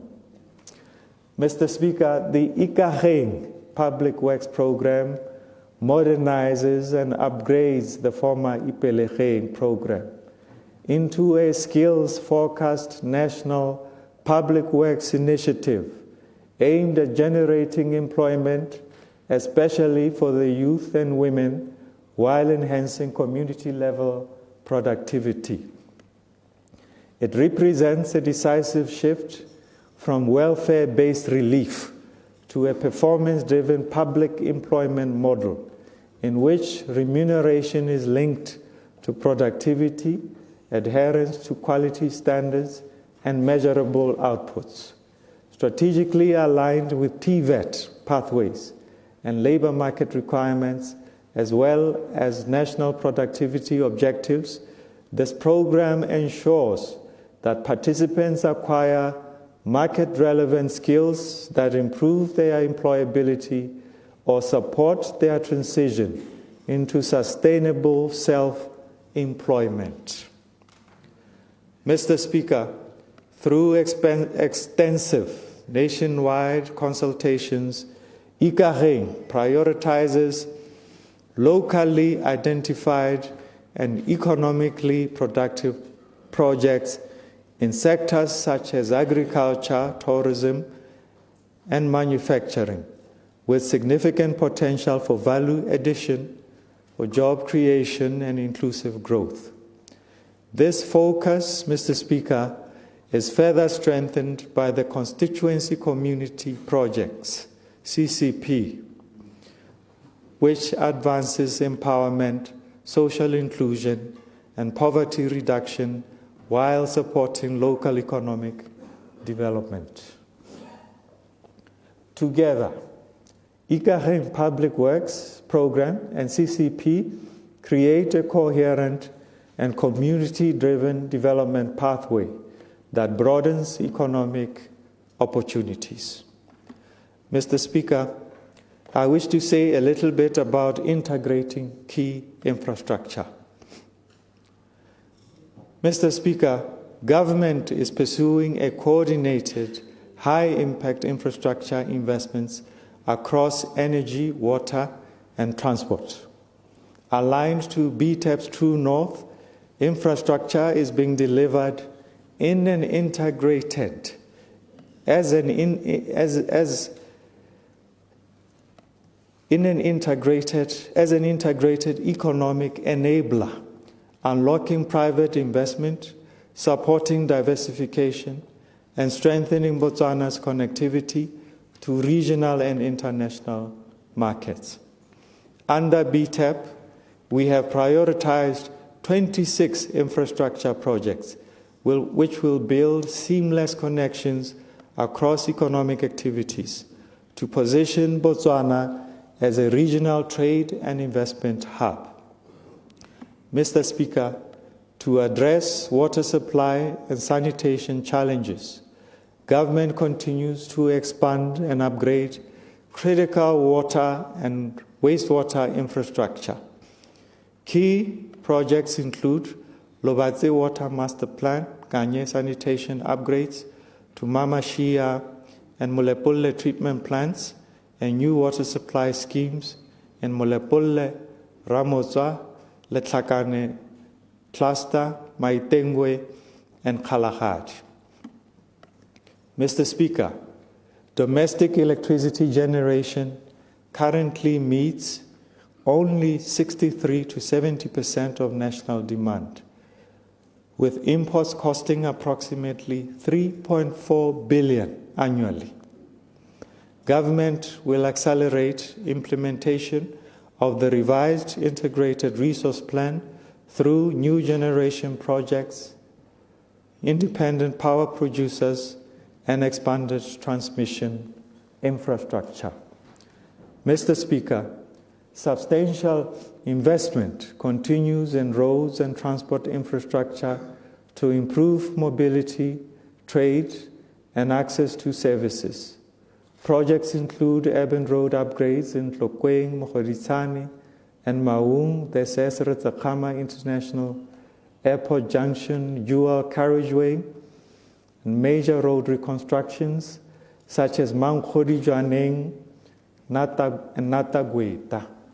Additionally, Mr. Speaker, government is advancing rail and aviation infrastructure to strengthen regional and international connectivity. Feasibility studies for regional rail links are progressing alongside planned expansions of Maung International Airport and cargo facilities at the Sesere-Tsakama International Airport. These investments, Mr. Speaker, position Botswana as a logistics, tourism, and trade hub within the region, supporting export growth and economic diversification. Mr. Speaker, let me say a little bit about innovation and digital transformation. Mr. Speaker, the Villages Connectivity Program across the country, expansion of optic fiber infrastructure to villages located far from commercial backbone networks and fast-growing settlements are being accelerated.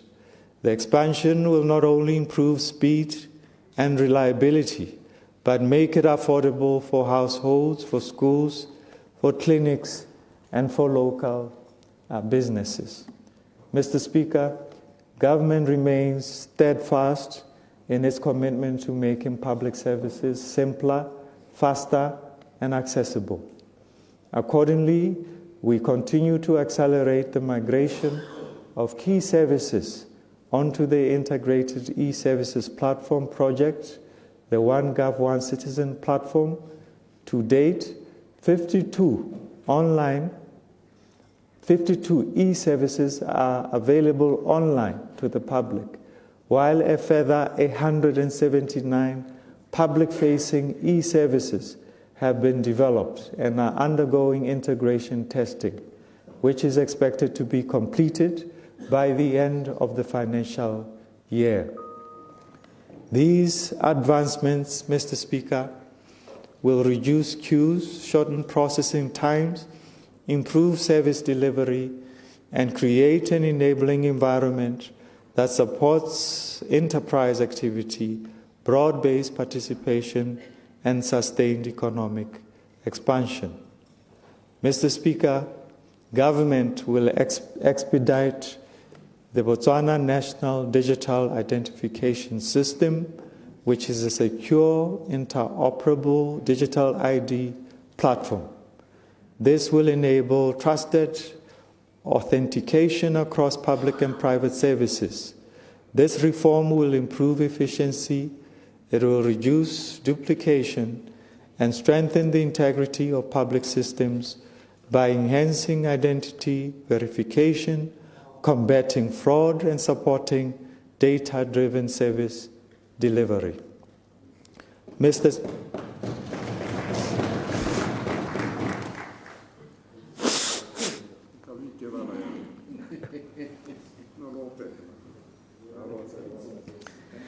Mr. Speaker, importantly, the digital ID will underpin broader e-government initiatives, supporting digital payments, social service targeting, and financial inclusion. Overall, this initiative represents a foundational investment in digital infrastructure that will strengthen governance, that will improve service delivery, and position Botswana to fully participate in the regional and global digital landscape. Mr. Speaker, I wish to say a little about macroeconomic performance and outlook. The global economic outlook. Mr. Speaker, global economic conditions remain fragile amidst persistent geopolitical tensions, amidst tightening financial conditions, amidst elevated public debt, amidst climate-related disruptions and sluggish growth. The IMF Fund's January 2026 World Economic Outlook update projects global growth to remain unchanged at 3.3% in both 2025 and 2026. Advanced economies are projected to grow by 1.8% in 2026 from 1.7% in 2025.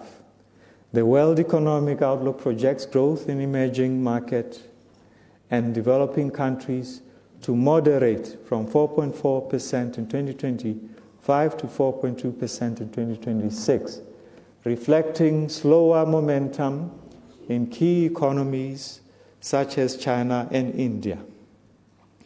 Mr. Speaker, in the sub-Saharan African region, economic activity is projected to strengthen, with growth rising from 4.4% in 2025 to 4.6% in 2026, supported by continued macroeconomic stabilization and reform in major economies, including Nigeria and South Africa. Growth prospects across the Southern African Development Community, SADC, and the Southern African Customs Union, SACU, are anticipated to improve modestly during the same period. The SADC region is projected to grow from 2.9% in 2025 to 3% in 2026, while the SACU region is expected to follow a similar trajectory with output growth increasing from an estimated 1.2% in 2025 to 1.3% in 2026. Mr. Speaker, let me say a little bit about domestic economic developments. Economic growth and outlook, Mr. Speaker. Mr. Speaker, the domestic economy is estimated to have contracted by 2.8% in 2024, largely due to sharp slowdown in diamond-related activities, compounded by limited economic diversification and compounded by limited economic diversification. This contraction, Mr. Speaker, is expected to persist into 2025, with growth projected at minus 0.4%. The latest estimates from the statistics of Botswana indicate that the economy remains sluggish after averaging 0.9% in the first 3 quarters of 2025. The non-mining sector provided limited support as key industries such as manufacturing, transport and storage, and construction slowed, reflecting the economy's strong dependence on diamond-financed government spending. Mr. Speaker, the domestic economy is estimated to rebound to 3.1% in 2026.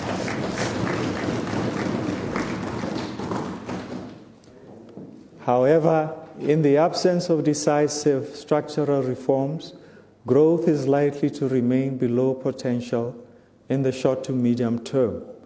These developments underscore the urgent need to accelerate economic diversification and strengthen non-mining sources of growth as outlined in the BTAP.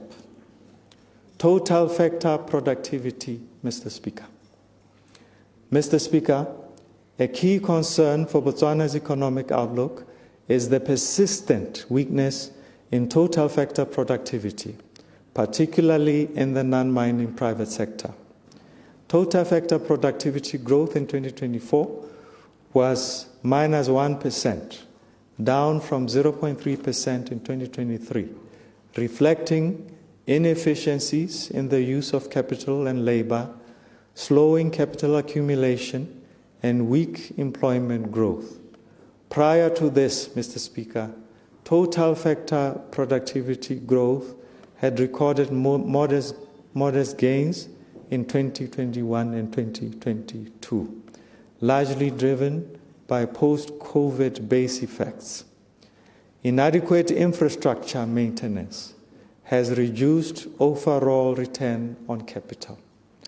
Government remains steadfast in tackling these structural challenges by reducing its footprint in the economy and accelerating private sector-led growth through the implementation of BTAP, coupled with the prioritization of infrastructure maintenance, strengthening of skills development, streamlining of regulation, and enhancing productivity across value chains, providing time-bound pathway to economic diversification. A little bit, Mr. Speaker, about inflation, monetary policy, rate, and the financial sector. Mr. Speaker, inflation remained relatively subdued in 2025. As of December 2025, annual inflation stood at 3.9% compared to 1.7% in December 2024. Looking ahead, Mr. Speaker, inflation is expected to rise in 2026, temporarily breaching the upper limit of 3 to 6% objective range by mid-year, then moderate back within the band in the latter part of the year. In response to the low inflationary environment, the Bank of Botswana kept the monetary policy rate unchanged at 3.5% in December 2025, following its earlier increase from 1.9% to 3.5% in October 2025. This policy stance, Mr. Speaker, was aimed at strengthening monetary policy transmission, particularly through the effective use of monetary operation tools and the management of market liquidity. Mr. Speaker, according to the Financial Stability Council's report released in November 2025, the domestic financial system remains resilient and continues to produce financial services to households and businesses without significant constraints. However, the Council noted the persistence of macro-financial risks, including subdued economic activity, including liquidity distribution challenges, including climate-related vulnerabilities and sector-specific weaknesses. The Council emphasized that these risks require continued vigilance and, in some cases, proactive policy interventions. And in this regard, government will, in the near term, continue to implement measures to enhance liquidity, strengthen market functioning, both of which are critical to supporting credit conditions and safeguarding financial stability. At the same time, Mr. Speaker, we will have to address the growing household indebtedness and its associated risks by fostering a robust culture of savings and long-term investment among citizens. This will be further supported by measures to strengthen financial literacy from an early age, thereby equipping future generations with knowledge and skills necessary for sound economic decision-making. Mr. Speaker, a little bit about external sector and foreign exchange reserves.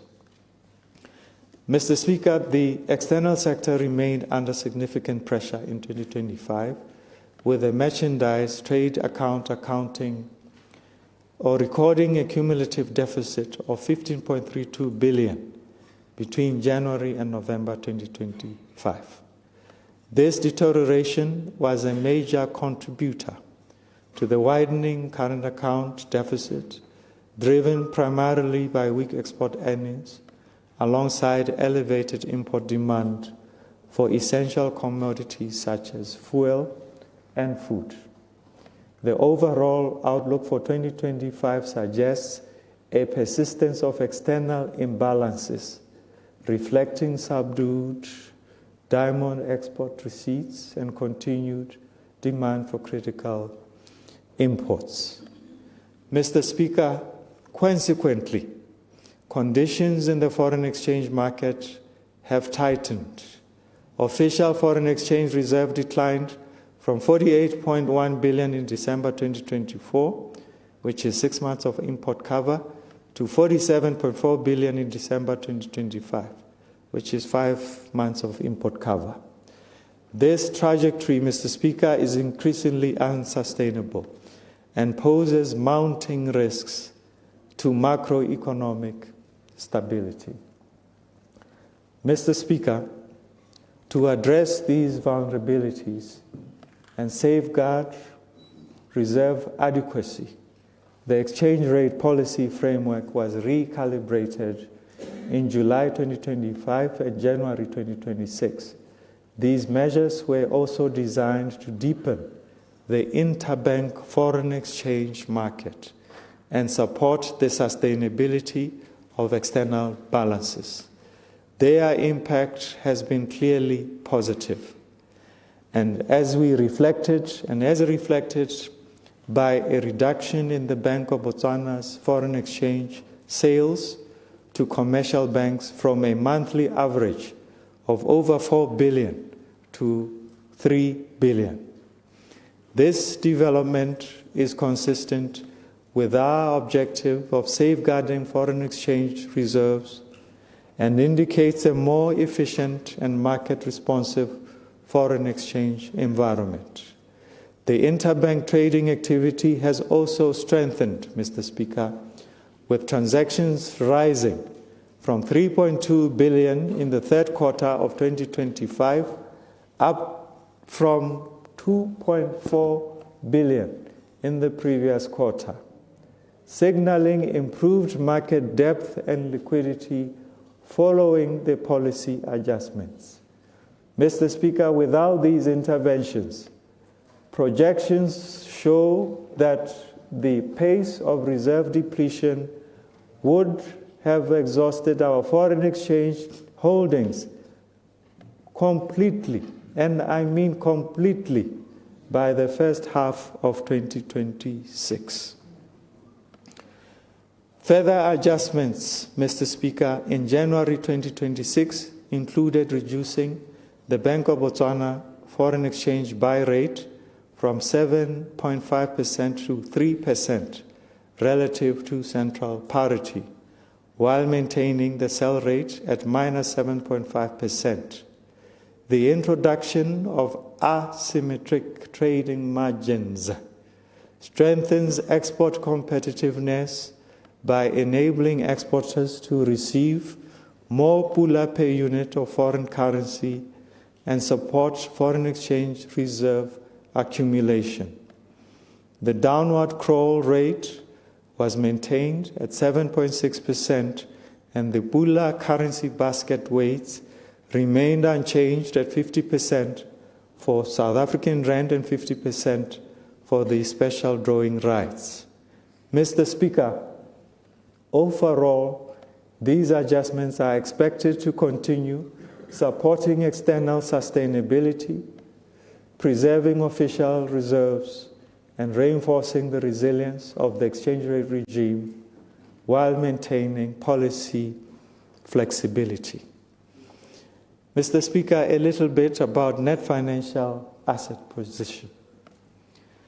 Mr. Speaker, persistent budget deficits in recent years have increased government's financing needs and led to a substantial depletion of the government investment account, leaving limited room for further drawdowns. Combined with a sharp decline in revenue inflows, this has reduced the GIA to historically low and unsustainable levels.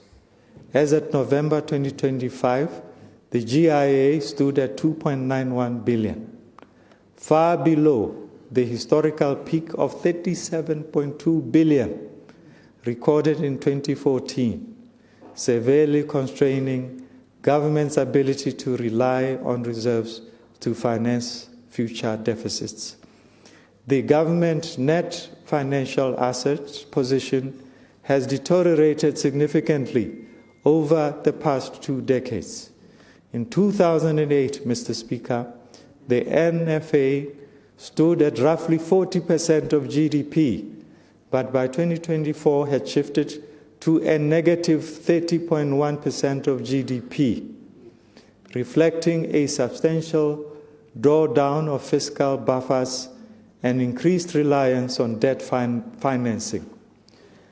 This underscores, Mr. Speaker, the need for sustained fiscal consolidation through strengthening revenue mobilization and prudent expenditure containment. Restoring a positive net asset position would not only enhance macro-fiscal stability, but would also support sovereign creditworthiness. Mr. Speaker, in this regard, government will continue to implement its fiscal strategy focused on rebuilding financial buffers, enhancing the economy's capacity to absorb shocks, and ensuring long-term fiscal and debt sustainability. Mr. Speaker, these measures will be implemented in a disciplined and gradualist manner to ensure that public debt and debt service risks are within prudent and sustainable thresholds. Mr. Speaker, let me say a little bit about medium-term fiscal outlook. Mr. Speaker, given the current global and domestic economic condition, the medium-term fiscal outlook has been revised downward, underscoring the urgency of strengthening fiscal and external buffers and maintaining policy credibility. The macro-fiscal environment remains challenging, with declining mineral revenues, rising expenditure pressures, and growing requirements for social and economic support, and all of these placing strain on the fiscal position. Government remains committed to a coordinated fiscal consolidation strategy aimed at restoring fiscal sustainability, rebuilding fiscal buffers, and safeguarding macroeconomic stability. Key consolidation measures include expenditure prioritization, enhancing the efficiency of public spending, strengthening domestic revenue mobilization, and advancing SOE reforms. These efforts, Mr. Speaker, will be implemented in a balanced and growth-supportive manner, ensuring the protection of essential social spending and the safeguarding of critical investments that drive economic transformation. Mr. Speaker, I wish to say a little bit about risks to the macro fiscal outlook. Mr. Speaker, the medium-term outlook is subject to significant macro-fiscal risks. Externally, slower global growth, continued weaknesses in the diamond market, volatile commodity prices, heightened geopolitical tensions, and climate-related shocks could prolong the recovery. It could also widen both fiscal and current account deficits and undermine efforts to build fiscal and external buffers. Domestically, risks to growth remain skewed to the downside, with economic growth likely to stay below potential if diamond market does not recover. Mr. Speaker, while the non-diamond sector may continue to cushion the economy from a deeper contraction, its stabilizing effect is inherently limited. In addition, delays in containing the foot-and-mouth disease outbreak could result in severe production losses, higher livestock mortality, adversely affecting smallholder farmers, reducing beef export receipts, and posing risks to national food security. A slower than anticipated implementation of BTEP would further hinder progress on economic diversification and the transformation agenda.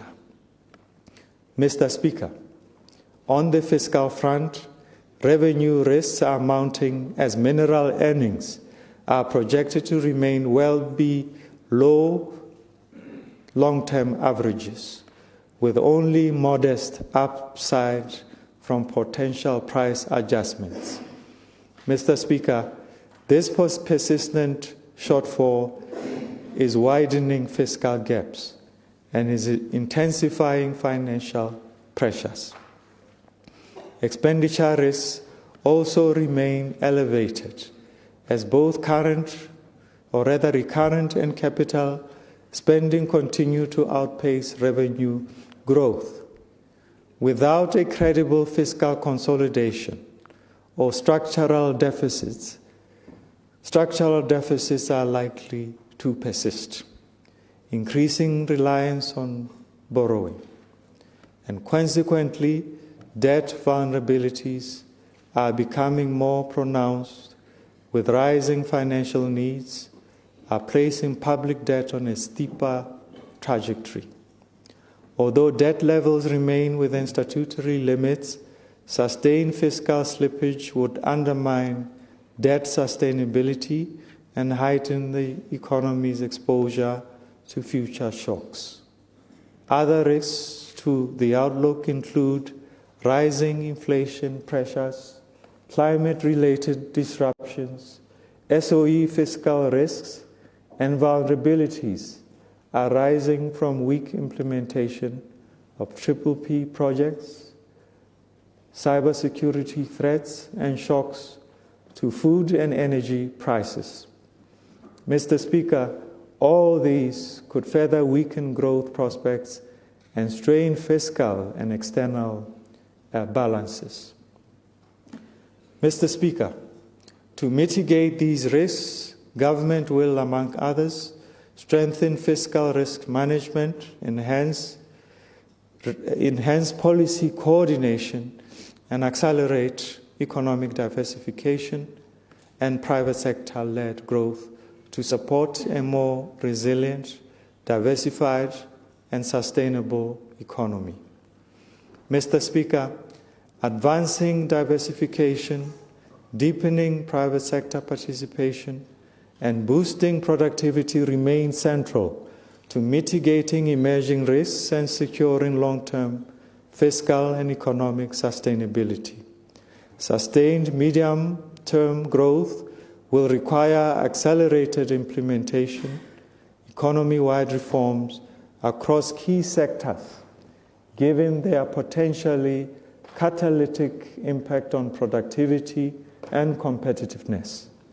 In addition, expenditure measures aimed at containing the public wage bill, simplifying and better targeting social benefits, and improving the governance and operational efficiency of SOEs are warranted to deepen fiscal discipline and strengthen the overall macro-fiscal framework, as well as a better cost-effective execution of large government infrastructure projects. Mr. Speaker, let me say a little bit about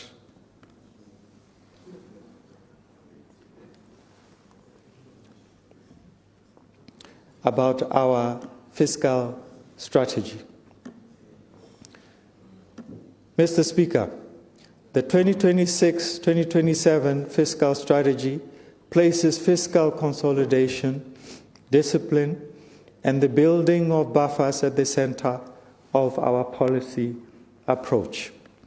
We will broaden our revenue base, enhance compliance, and improve the efficiency of our tax administration, while ensuring that public spending is firmly aligned with national priorities, anchored on value for money, accountability, and results. Together, these reforms will strengthen debt sustainability, restore fiscal resilience, and advance economic transformation in a manner that is both inclusive and sustainable. Mr. Speaker, I wish to say a little bit about strengthening domestic revenue mobilization. Mr. Speaker, every nation, and I mean every nation, needs adequate revenue to provide services effectively, and everyone has a responsibility to contribute their fair share. Taxation is not a form of punishment, Mr. Speaker. Taxation is not a form of punishment, Mr. Speaker. The Right Honorable Mr. Speaker. It is a collective investment in our shared development. It is about improving revenue performance, and it is not simply improving our revenue performance is not simply about raising tax rates. It is primarily about deploying smarter systems and building the institutional capacity required for effective revenue mobilization. Government remains committed to maintaining relatively low tax rates, but will act pragmatically when circumstances demand. In this context, a well-designed tax policy becomes fundamental to sustaining a healthy and competitive economy. In Botswana, the need for a comprehensive tax reform has never been more urgent. According to the 2025 OECD report, Botswana's tax to GDP ratio declined by 0.4% from 13.8% in 2022 to 13.4% in 2023, remaining below the African average of 16.1% and significantly lower than the SACU average of 20.5%. Mr. Speaker, these comparatively low levels of domestic revenue mobilization highlight the necessity of modernizing our core tax systems to improve efficiency, address under-taxed activities, improve revenue collection efficiency, strengthen compliance, and broaden our tax base. International experience further demonstrates what is achievable. For example, in Morocco has realized substantial gains in its tax to GDP ratio, reaching 28.5% in 2023 through sustained reforms aimed at strengthening tax administration and compliance, broadening the tax base, rationalizing tax exemptions, and digitizing tax declarations.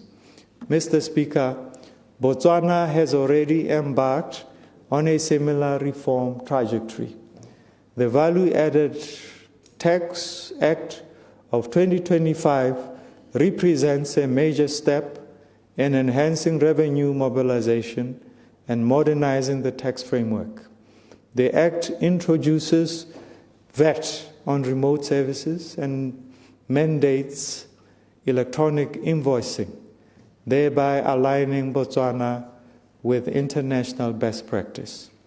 Implementation is progressing well, supported by extensive stakeholder consultations and ongoing system upgrades to facilitate the registration and compliance of remote service providers. The rollout of electronic invoicing, which is anticipated in April 2026, will enable real-time transaction monitoring. It will strengthen compliance, it will reduce leakages, and significantly enhance revenue assurance as part of the broader digital transformation of our tax administration.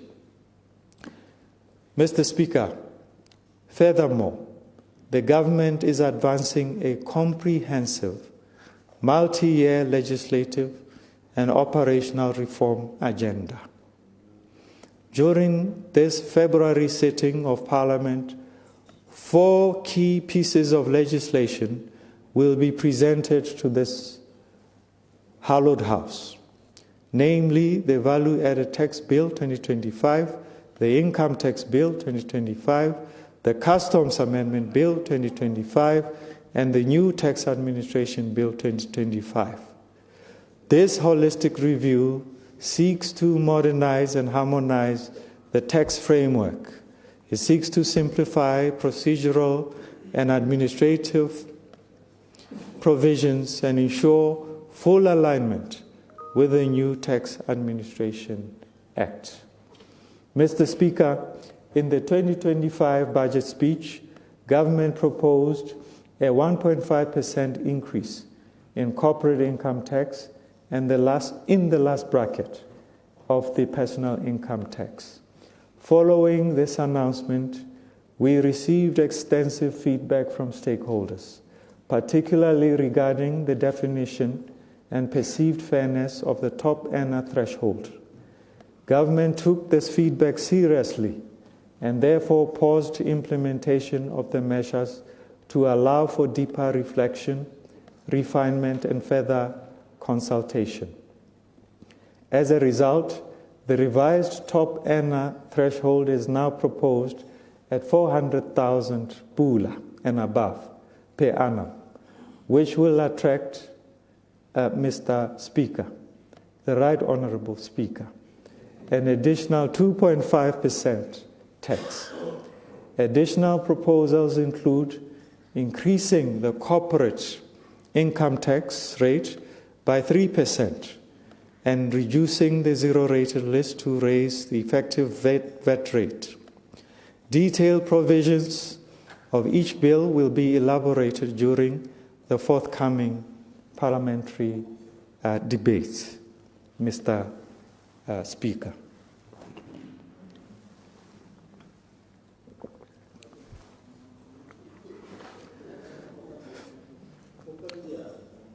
Mr. Speaker,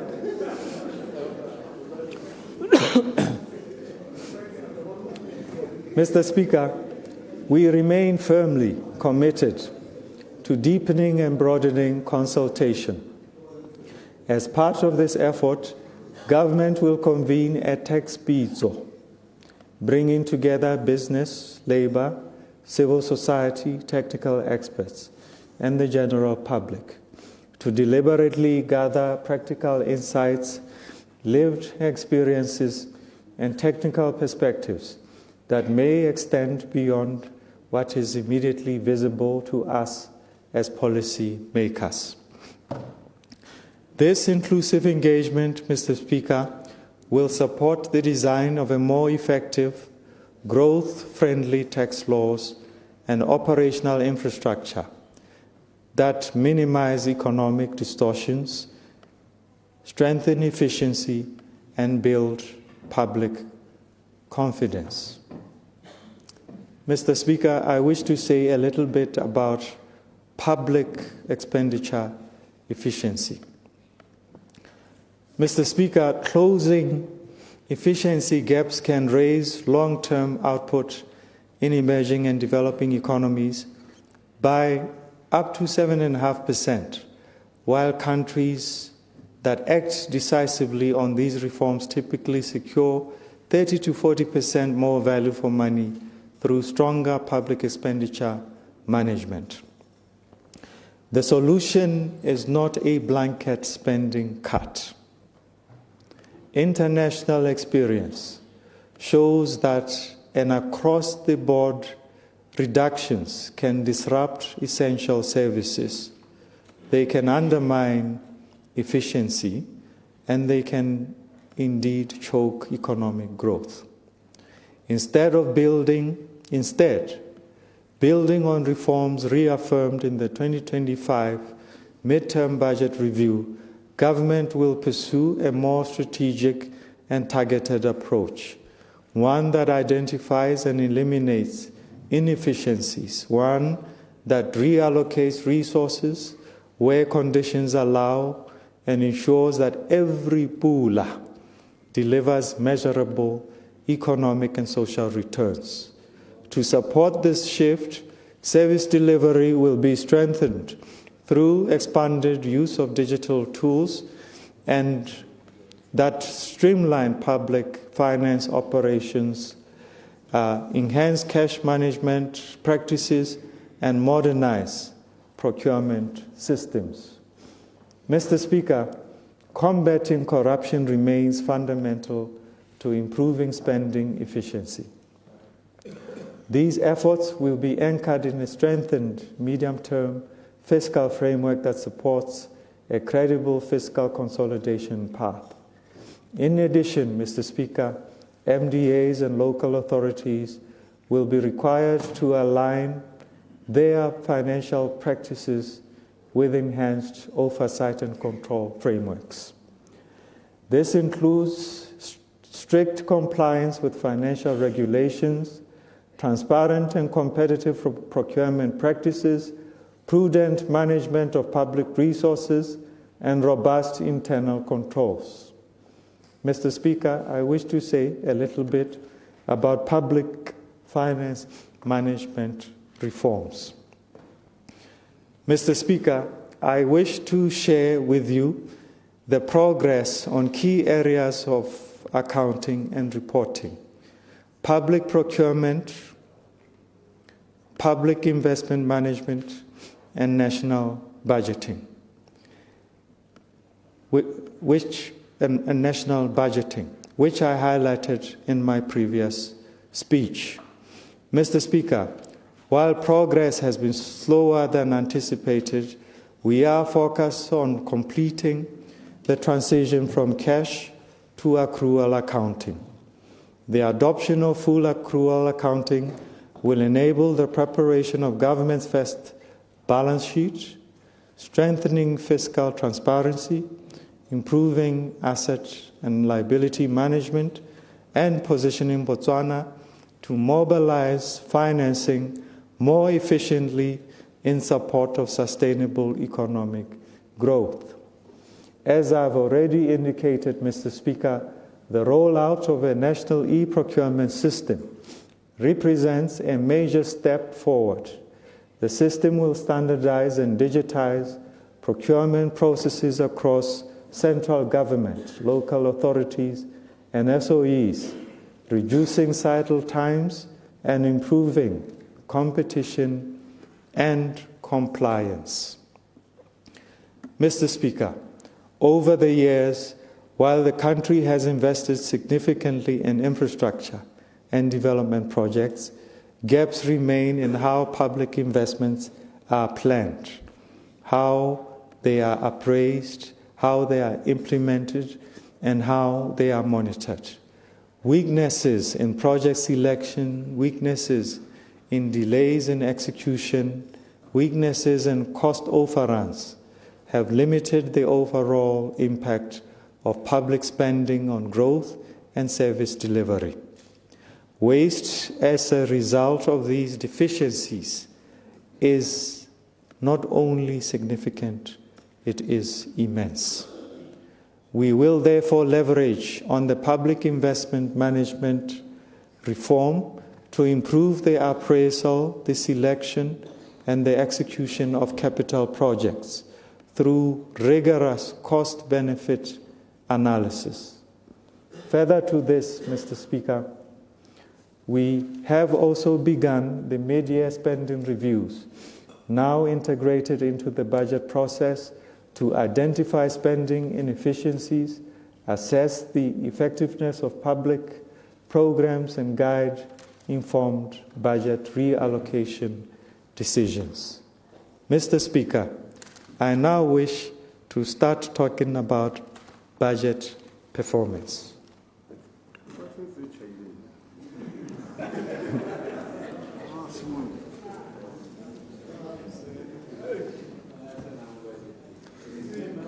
2024-25 financial year budget outturn, Mr. Speaker. Mr. Speaker, there has not been much change in the 2024-2025 financial year budget outturn since I delivered the 2025 mid-year budget review statement. Preliminary estimates indicate that 2024-2025 financial year point to a lower fiscal deficit of 19.01 billion, which is 7.25% of GDP, compared to a projected deficit of 24.73 billion, or 9% of GDP. Mr. Speaker, total revenues and grants for 2024-2025 financial year amounted to 69.61 billion pula, compared to 68.69 billion pula in the revised budget. Total expenditure and net lending is estimated at 88.62 billion pula, which is lower than the revised budget of 93.42 billion pula, due to cost-saving interventions implemented during the year. Mr. Speaker, 2025-2026 financial year revised budget estimates. Mr. Speaker, since the mid-year budget review, updated information indicates that the fiscal position for the 2025-2026 financial year is broadly expected to remain unchanged, with the deficit estimated at 25.48 billion pula. Total revenue and grants have been revised downwards to 71.22 billion pula from 75.49 billion pula in the original budget. The revision primarily reflects a decline in mineral revenue, which has decreased from 15.75 billion pula to 12.06 billion pula. Mr. Speaker, SACU revenue has been revised upwards by 631.1 million pula from 24.36 billion in the original budget to 24.99 billion, while VAT revenue has increased by 1.62 billion from 12.1 billion to 13.71 billion. Non-mineral income tax, Mr. Speaker, has been revised downward by 2.69 billion pula from 19.01 billion in the original budget to 16.32 billion. Profits from Bank of Botswana, if any, will be communicated at the appropriate time. Should such profits materialize, they would provide an important additional revenue stream, helping to ease fiscal pressures and narrow the fiscal deficit. Mr. Speaker, total expenditure and net lending have been revised downwards to 96.7 billion pula from the original budget of 97.61 billion pula. Of this amount, Mr. Speaker, recurrent expenditure estimates are maintained at their original budget levels, while development expenditure estimates have been revised downward by 903.32 million to 22.85 billion pula. Mr. Speaker, I wish to say a little bit about 2026-2027 financial year budget proposals.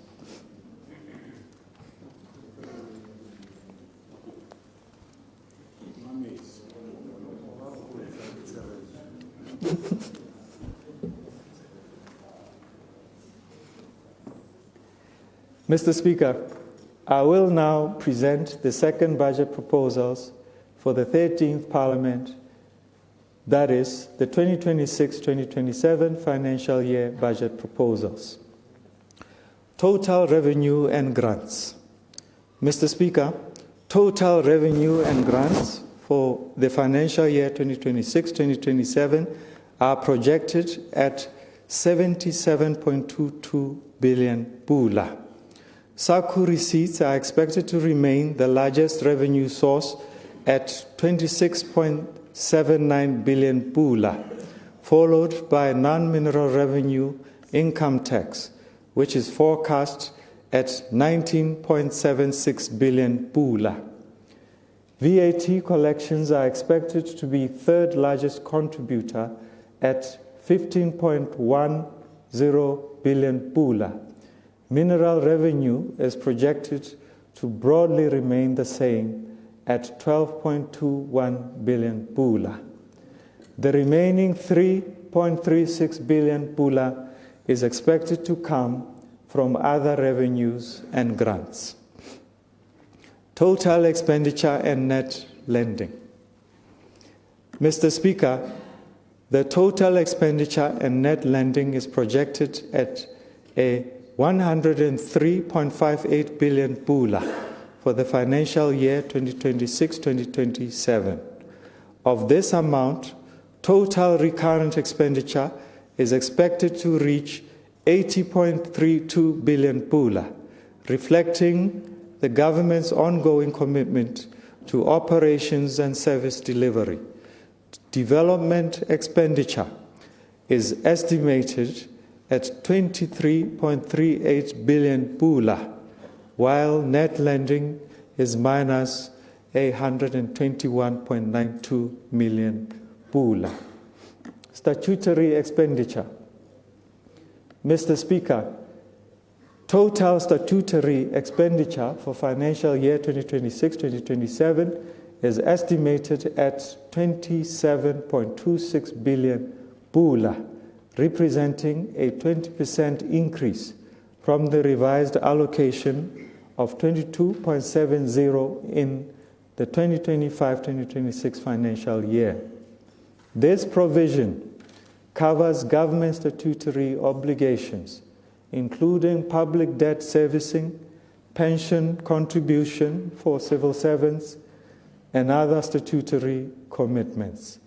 The allocation towards pensions, gratuities, and compensations is primarily driven by the recalculated transfer of 5 billion pula for members of the Botswana Defence Force, an amount of 673.6 million pula required to rectify transactions related to government's capital injection into DBS, an obligation initially settled directly through the Bank of Botswana in 2019, as well as the anticipated contribution arrears of 5 million pula for C-band employees arising from a Court of Appeal judgment on multiple grading of the positions.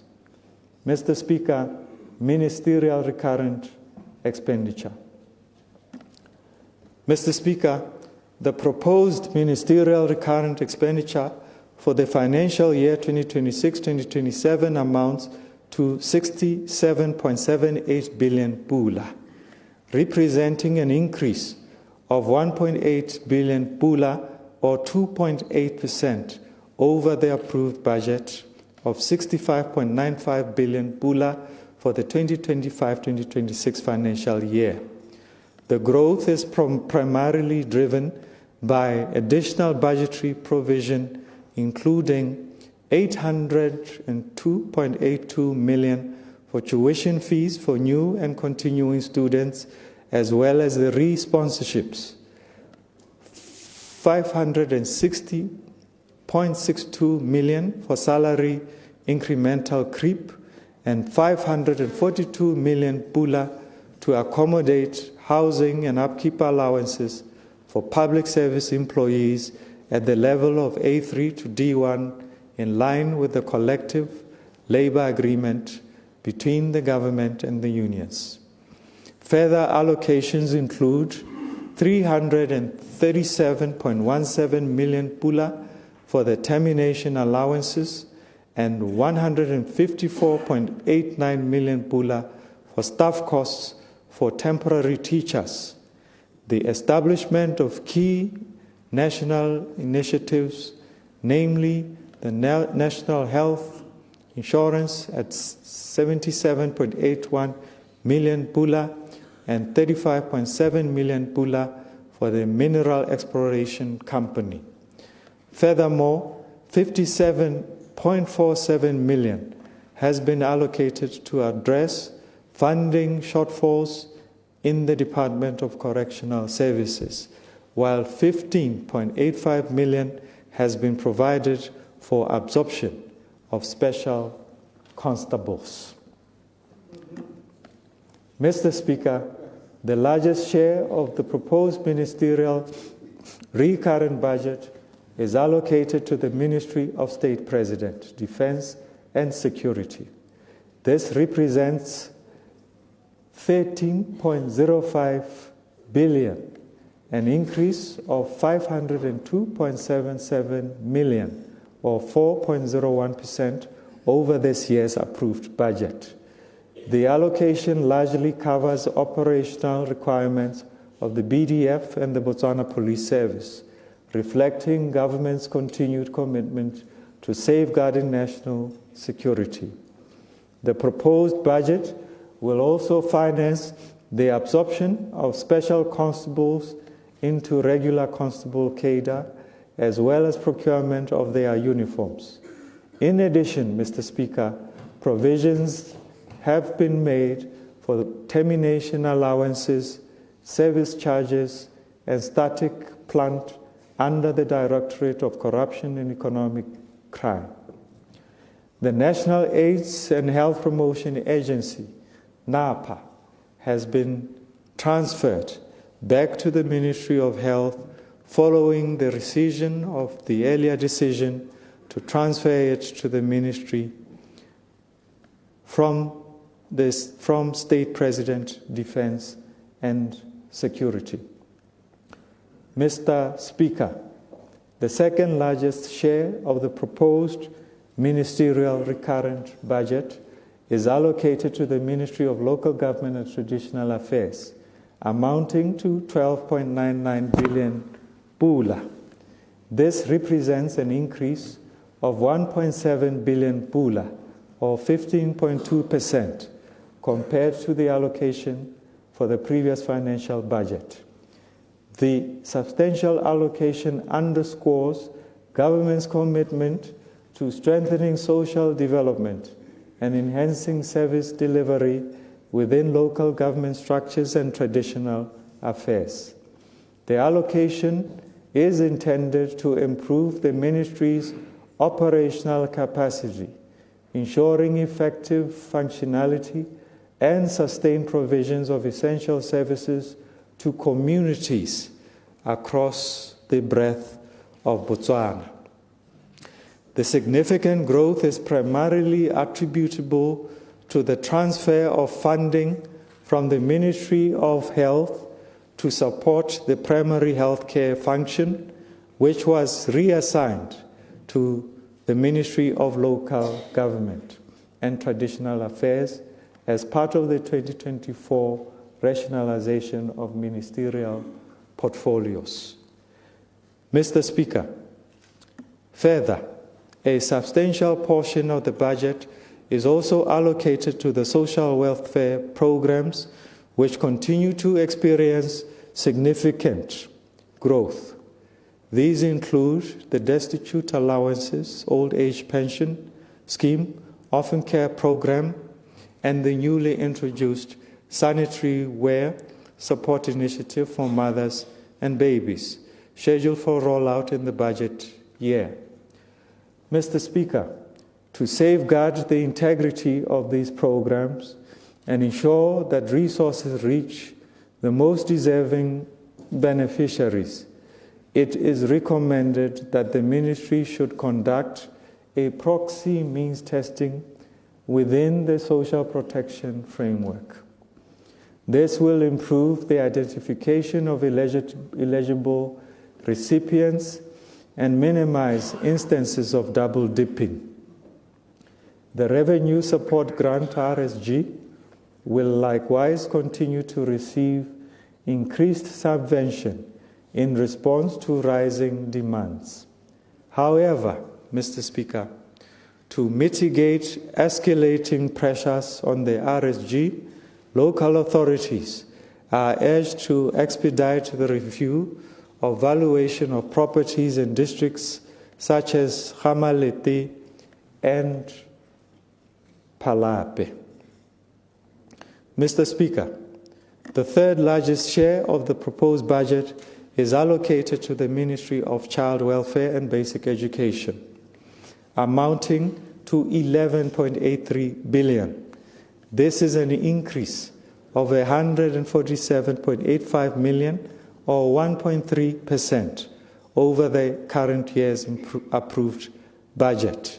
The proposed allocation will cover teachers' salaries and allowances, the development and implementation of child welfare policies and programs, the payment of service charges in schools, and the operationalization costs of SOEs under the ministry.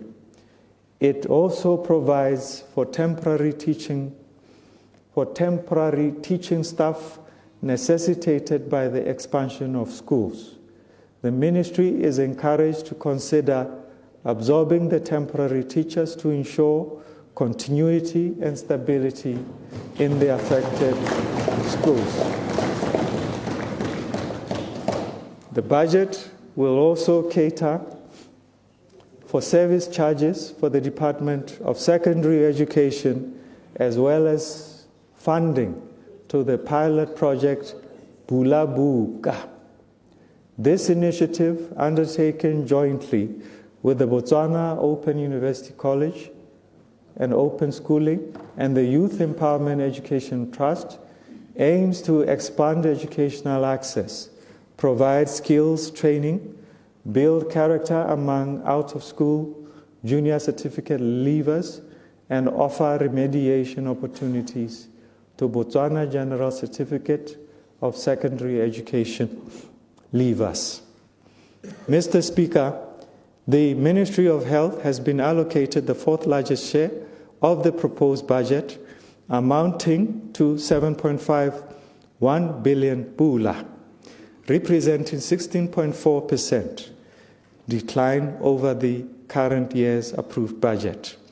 The decline in the ministry's budget is mainly attributed to the transfer of personnel-related funds to the Ministry of Local Government and Traditional Affairs following the reassignment of the primary health care function during the 2024 rationalization of ministerial portfolios. Mr. Speaker, the proposed budget will cover essential health sector requirements, including procurement of drugs, vaccines, laboratory supplies, equipment, as well as medical and surgical equipment. It will also cover public officers' medical aid scheme and fees for medical specialists.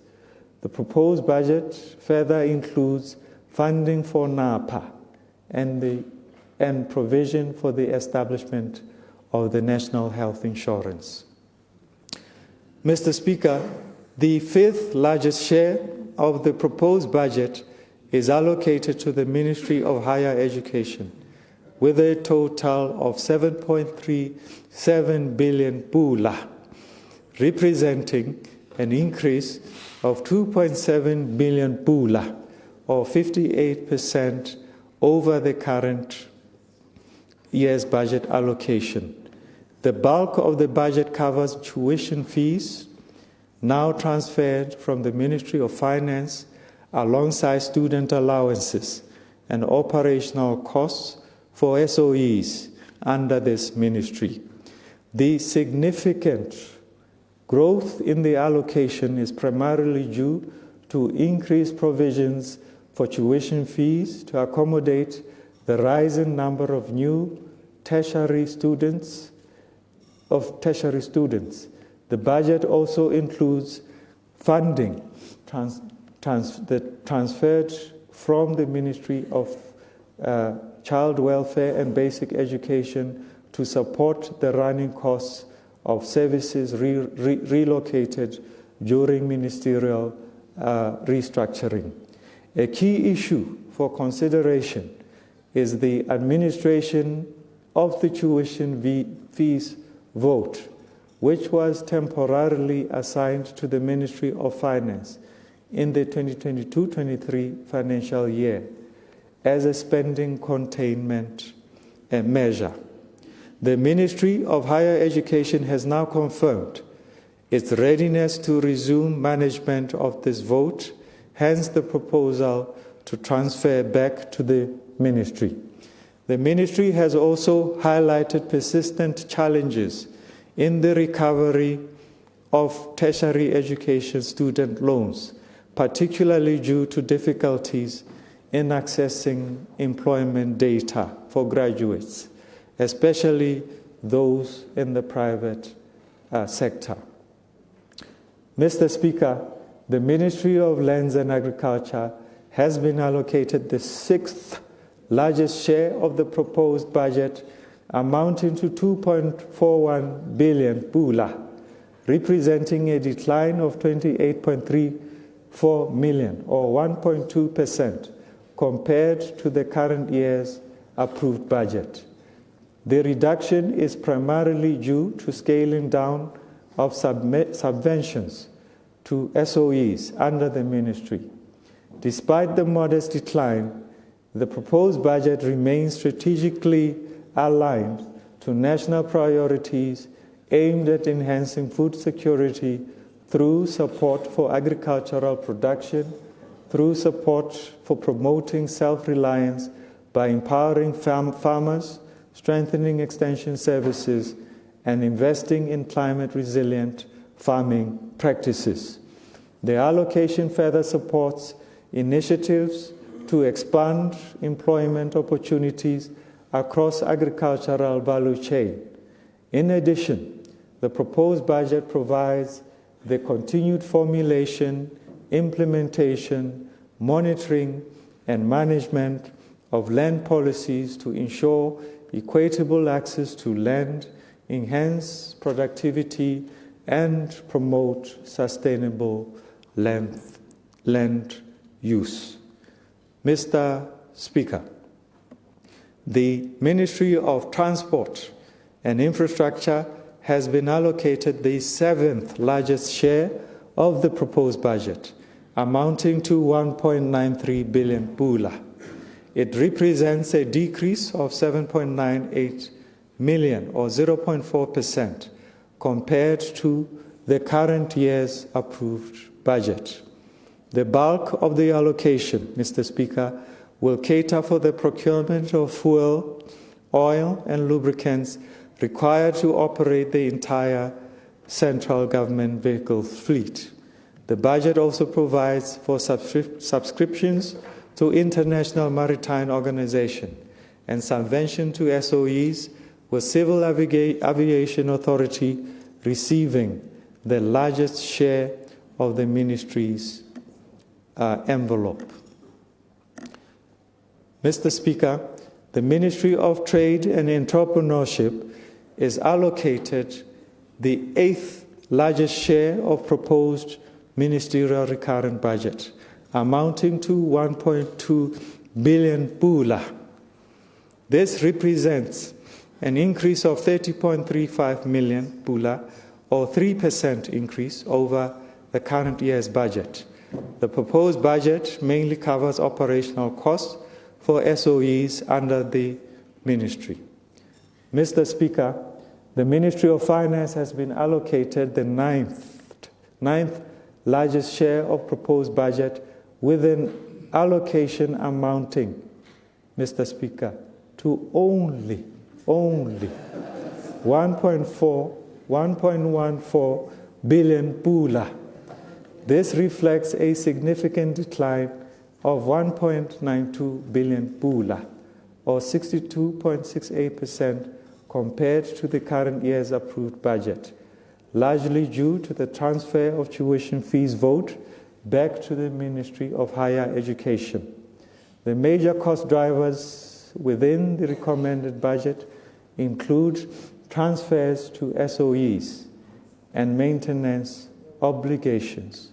The proposed budget also provides for the establishment of a National Coordination Office to strengthen national efforts in combating anti-money laundering and counter-financing of terrorism in alignment with international standards. This office will play a key role, Mr. Speaker, in facilitating Botswana's participation in the 3rd round of mutual evaluation scheduled for 2027. Mr. Speaker, the allocation also includes provisions for the establishment of the Banking Tribunal in accordance with the new Banking Act and its accompanying regulations, which came into effect in August 2025. Mr. Speaker, the remaining share of the ministerial recurrent budget allocation, meaning the others, is a budget allocation of 8.12 billion pula, or 12%, has been recommended to be shared among other ministries and extra-ministerial departments. The development budget, Mr. Speaker. Mr. Speaker, the proposed development budget expenditure for the financial year 2026-2027 amounts to 23.38 billion pula, which is 0.37 billion, or 1.5% lower than the approved budget of 23.75 billion pula for the 2025-2026 financial year. The development budget continues to prioritize the maintenance and consolidation of existing infrastructure, with emphasis placed on projects that offer high return on investment. Mr. Speaker, the largest share of the proposed ministerial development budget, amounting to 5.23 billion pula, or 22.36% of the total budget, is recommended for the Ministry of Minerals and Energy. The provision is intended to cover several critical allocations, including 2.27 billion for BPC power imports, 730 million to meet the loan obligation to the Industrial and Commercial Bank of China, 200 million for the cross-border electricity supply project, and 100 million for the power distribution network reinforcement.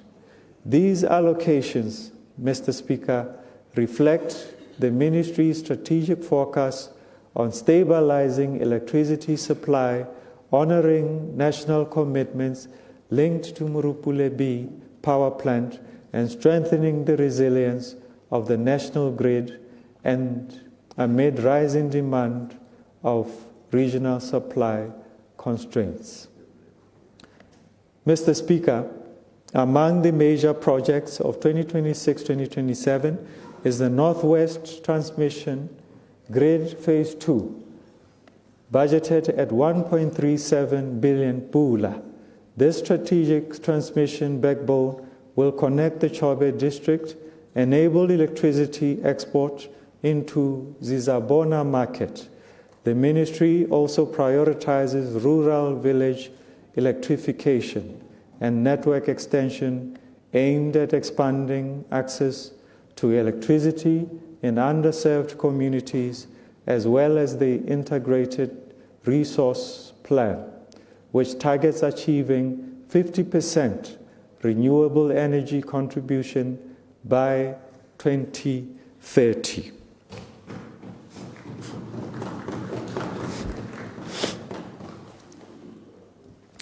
Mr. Speaker, in addition, to safeguard the security of petroleum product supply, which is critical for sustaining economic growth and national stability, the government is implementing two projects, namely the expansion of the Francistown and Hansi petroleum depots, both scheduled for commissioning in April and August 2026, respectively. Mr. Speaker, the second largest share of the proposed development budget, amounting to 3.86 billion pula, or 16.52%, is proposed to be allocated to the Ministry of Transport and Infrastructure. This allocation supports government's commitment of transforming Botswana into a regional transport hub by improving the national roads network and advancing the development of strategic alternative railway lines, including the Mamabula-Lephalale railway line and the Musetsi-Kazungula-Livingston line as part of SADC's strategic plan of the North-South corridor. Mr. Speaker, a total of 3.02 billion pula is earmarked for the following ongoing roads projects: output and performance-based roads contract, monitoring consultancy, the traffic signal modernization and centralized traffic control for Greater Gaborone, Botswana Integrated Transport Project, Mangkhodi Jwaneng, Rakuna Mabula, including Good Hope, Khoro Khatani Road, revision of Botswana Road Design Manual, Mandunyani Matangwani Road, Motopi Makalamabedi Road, New Tsari Junction to New Tsari Road, Radisele patch, Tamaha Kubum, Mushopa Manyana, Mokolodi Access Road, Dihawana Molapawujang, Komukasitwa, Mahotlanin Tlantle Road, Burobadilepe, Hebron, Mukatako with access road to Lahagani, Pihetswani and Malete, Kadai access road, Mabule Sukutlani Road, Muhembo Bridge, Charles Hill, Nojani, Maung, Nata Maung reconstruction, Nata Gueta section reconstruction, Francistown Nata reconstruction, reconstruction of Nata Mwasha Gate section, Pandamatenge, construction of Mokhoritsane Khabani Mankhori Road, design, construction, and supervision of Mudipani Mabalani Road, design of Block 8, and Airport Junction interchanges, supervision and construction, Block 8 Junction, Palape Martins Drift, reconstruction, and so on.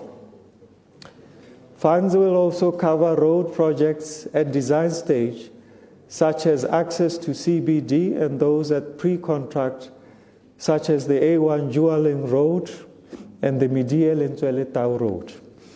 The budget will also cover new road infrastructure projects, such as mobile weighbridge, establishment of a national road agency, Martins Drift Bridge, reconstruction of Kokota, Tsabo, McCarthy Rust, and reconstruction of Dikabe Alerala under BTAP.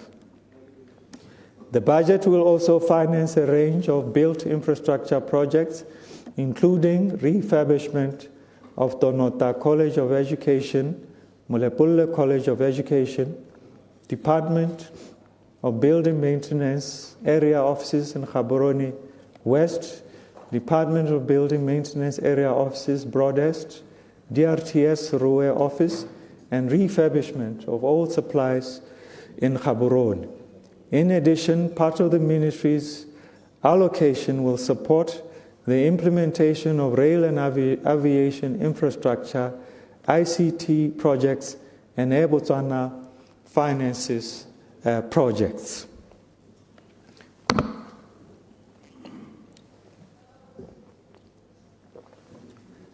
Mr. Speaker, the Ministry of Water and Human Settlement has been allocated the third largest share of the development budget, amounting to 3.62 billion pula, or 15.50% of the development budget. The Ministry's budget allocation prioritizes ongoing projects and completion of major water supply and sanitation projects, including the North-South Carrier Pipeline, Mamashia, Water Treatment Plant, Pulepulle, Khamununyani, NSC Connection, Lobatse Water Supply Master Plan, Kanyes, and Kanye Sanitation. These projects are in their final stages and require settlement for final accounts to ensure their timely closure. The Ministry also places emphasis on water and sanitation network projects such as the urgent refurbishment and expansion of the Mambo Wastewater Treatment Plant in Francistown, Maung Water and Sanitation Phase 2, together with new water supply pipeline projects, namely Kalahari North Water Supply, Mulepulle Water Supply and Distribution, which are critical for expanding access and improved service delivery across communities. Mr. Speaker, in addition, 702.96 million pula is earmarked for social housing projects, including the Bonno Turnkey Development Scheme, Bonno Home Improvement Scheme, and Bonno D4 and below public officers housing scheme. The fourth largest share of the proposed development budget of 2.86 billion pula, or 12.22%, has been allocated to the Ministry of Local Government and Traditional Affairs. This allocation will support the implementation of the social welfare programs, local government infrastructure, the development of primary education services, tribal administration infrastructure, development programs, and primary healthcare services.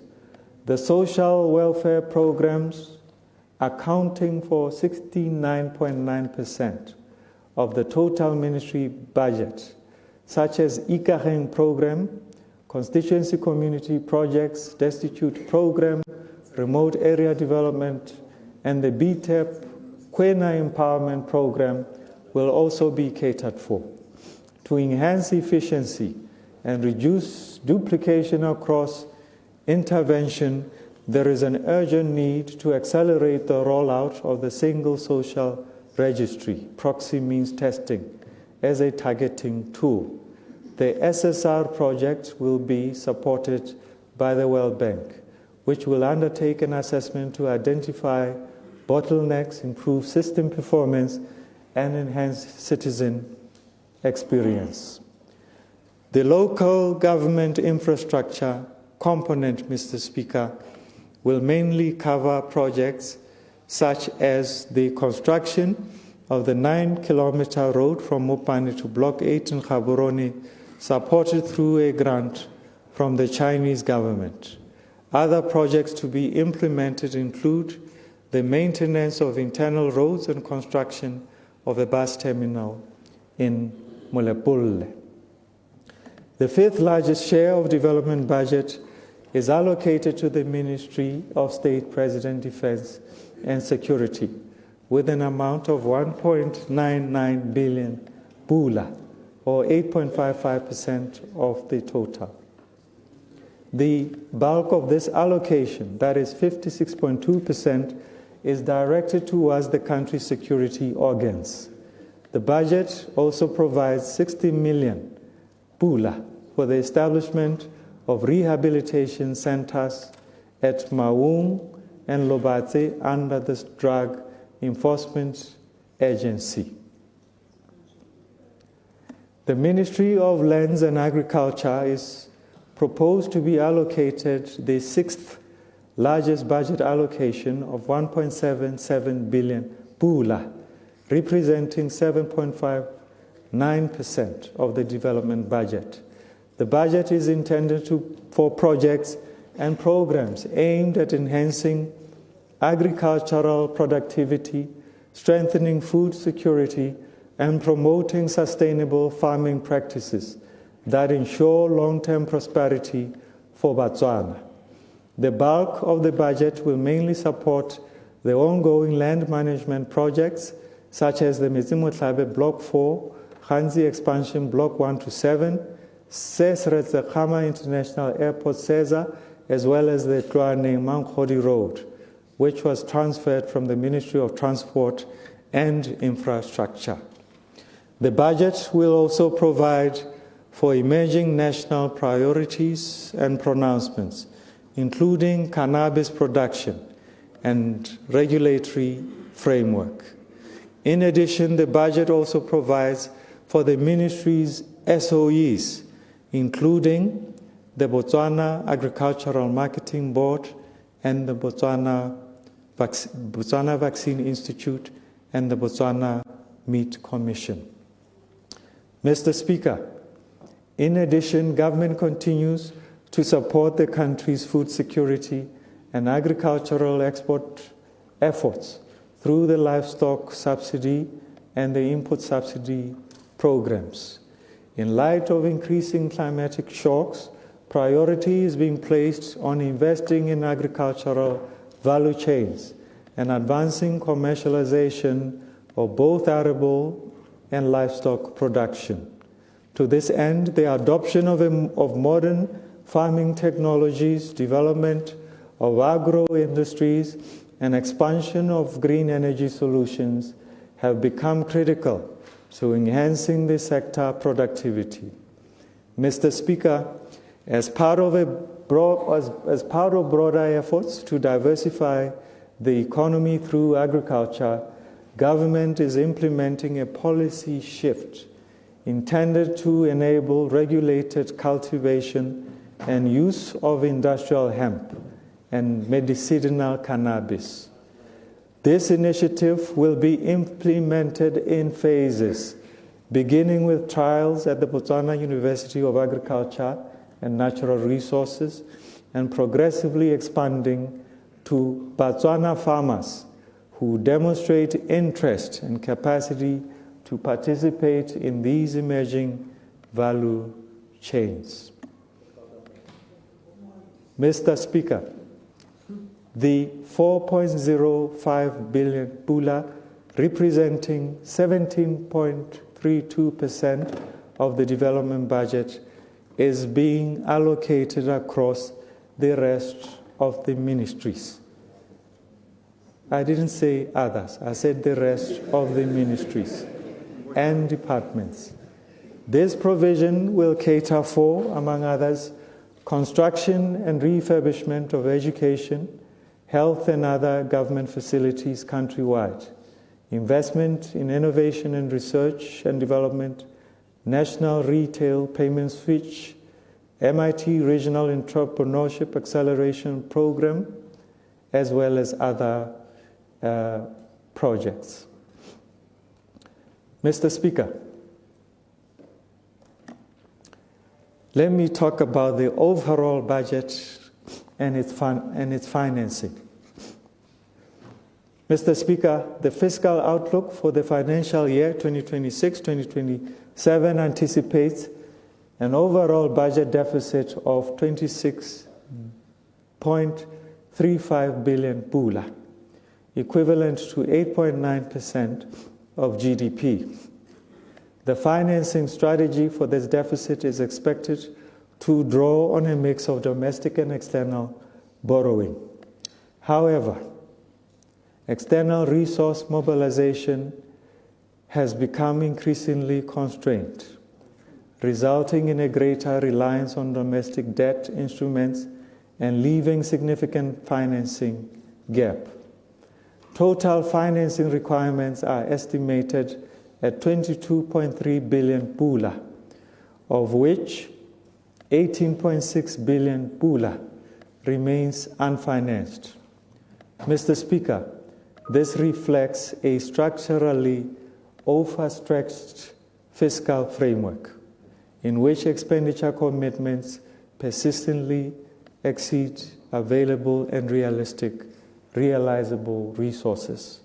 Such misalignment is fiscally unsustainable in the long term, over the medium to long term, and underscores the urgent need for more credible, more disciplined, and more prudent fiscal planning.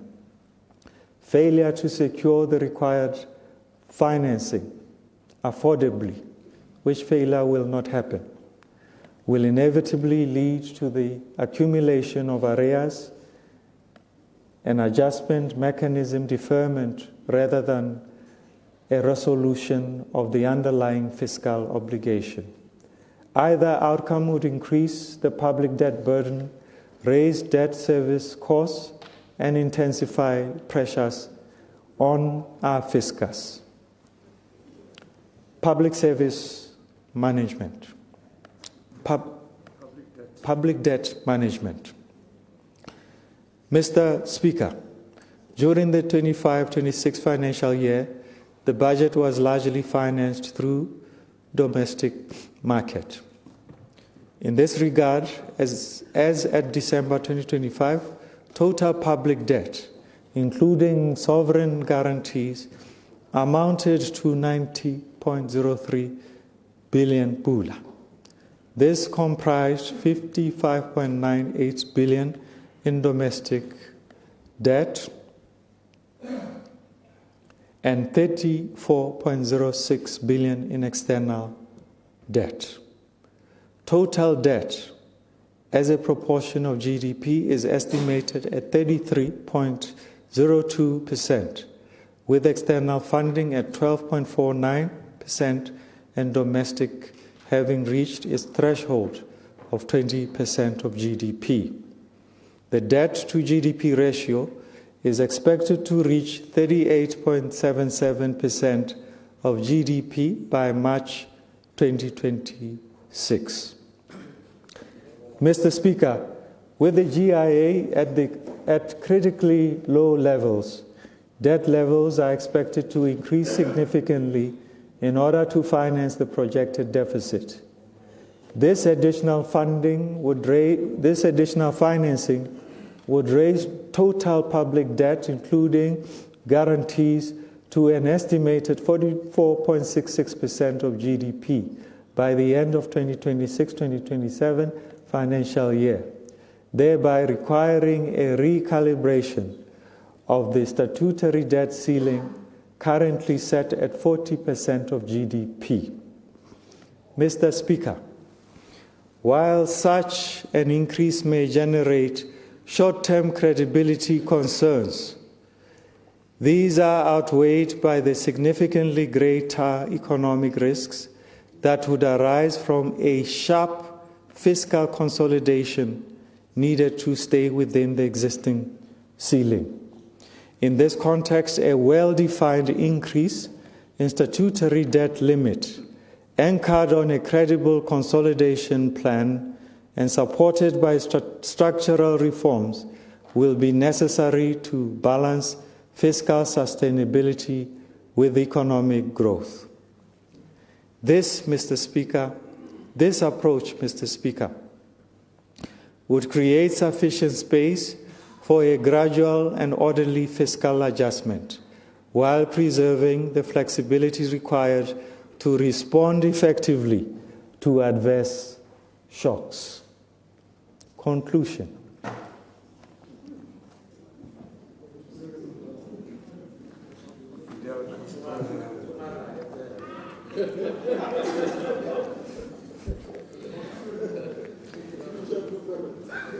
Mr. Speaker, the 2026-27 budget is a statement of faith in Botswana and in the ability of her people to renew, to rebuild, and to rise.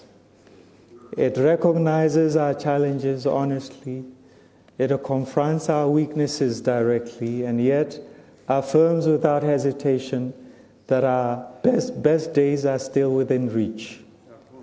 Anchored in the 12th National Development Plan and the Botswana Economic Transformation Program, this budget signals a new chapter, one defined not by fear of scarcity, but by ushering in a new era of economic transformation and fiscal prudence.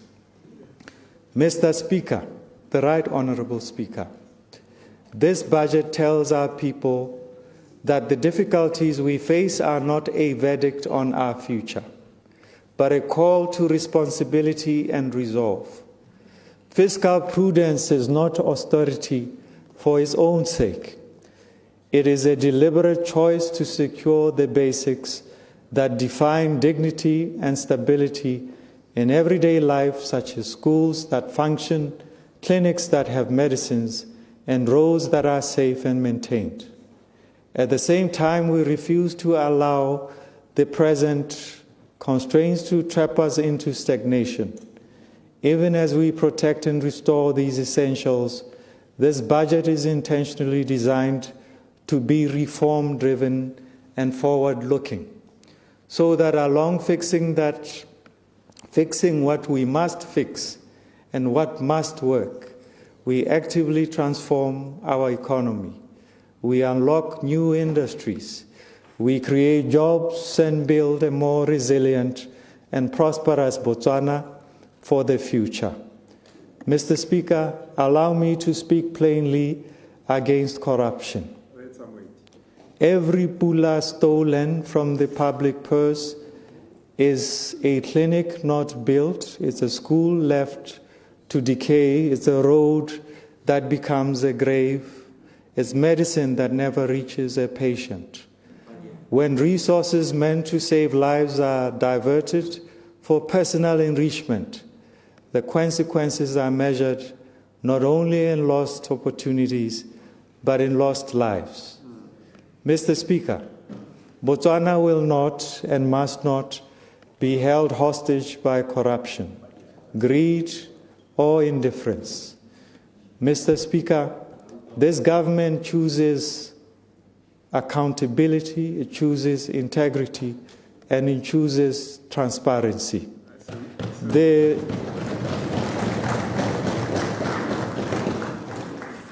reforms outlined in this budget strengthened oversight institutions, modernized procurement, tighter financial controls, and zero tolerance for the abuse are deliberate. To those entrusted with public office, public resources, and public trust, is demanded that you serve with honor, that we all serve with honor. Mr. Speaker, I would like to extend sincere appreciation to our development partners, bilateral and multilateral institutions, and private sector collaborators who continue to walk this journey with us. Your partnership strengthens our resolve, it complements our efforts and reinforces Botswana's standing as a credible, principled, and forward-looking nation. Mr. Speaker, I would also like to pay tribute to the men and women of the public service. Your work sustains the machinery of government, and it underpins the credibility of our reforms. The nation is grateful. Allow me, Mr. Speaker, to end with a poem, The Power of One, by Ashish Ram. One song can spark a moment, one flower can wake the dream, one tree can start a forest, one bird can herald a spring, one smile begins a friendship, one hand clap lifts a soul, one star can guide a ship at sea, one word can frame the goal, one vote can change a nation, one sunbeam lights a room, one candle wipes out darkness, one laugh will conquer gloom, one step must start each journey, one word must start each prayer, one hope will raise our spirit, one touch can show you care, one voice can speak with wisdom, one heart can know what's true, one life can make the difference. That is all this nation needs to turn around its fortunes.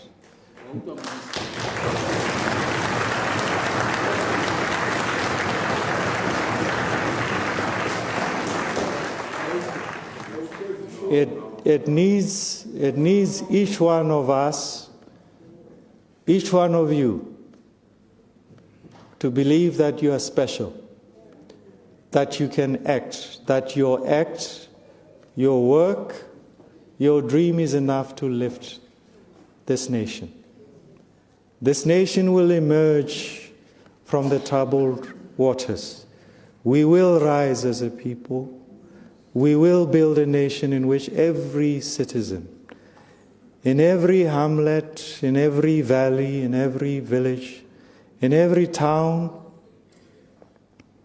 will have a fair chance, a fair opportunity to find and live a life that is empowering, a life that is fulfilling, a life that brings out the best in each one of us. This should be the solemn commitment of all of us, citizens, the people of Botswana, wherever you are. It is the commitment of this government, led by President Gideon Bok. It is certainly my solemn commitment.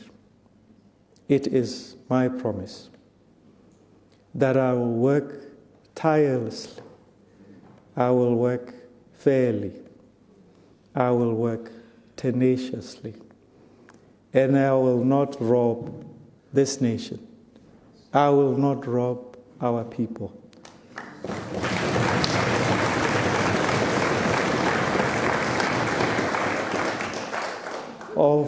of a single coin or a single note from the coffers of this nation. And I will be guided by the words or the word in James 3:17. But the wisdom from above is first pure, then peaceable, gentle, open to reason, full of mercy and good fruits, impartial and sincere. Mr. Speaker, I now move that the appropriation 2026-2027, Bill 2026, Bill number 1 of 2026, be read a second time. I thank you.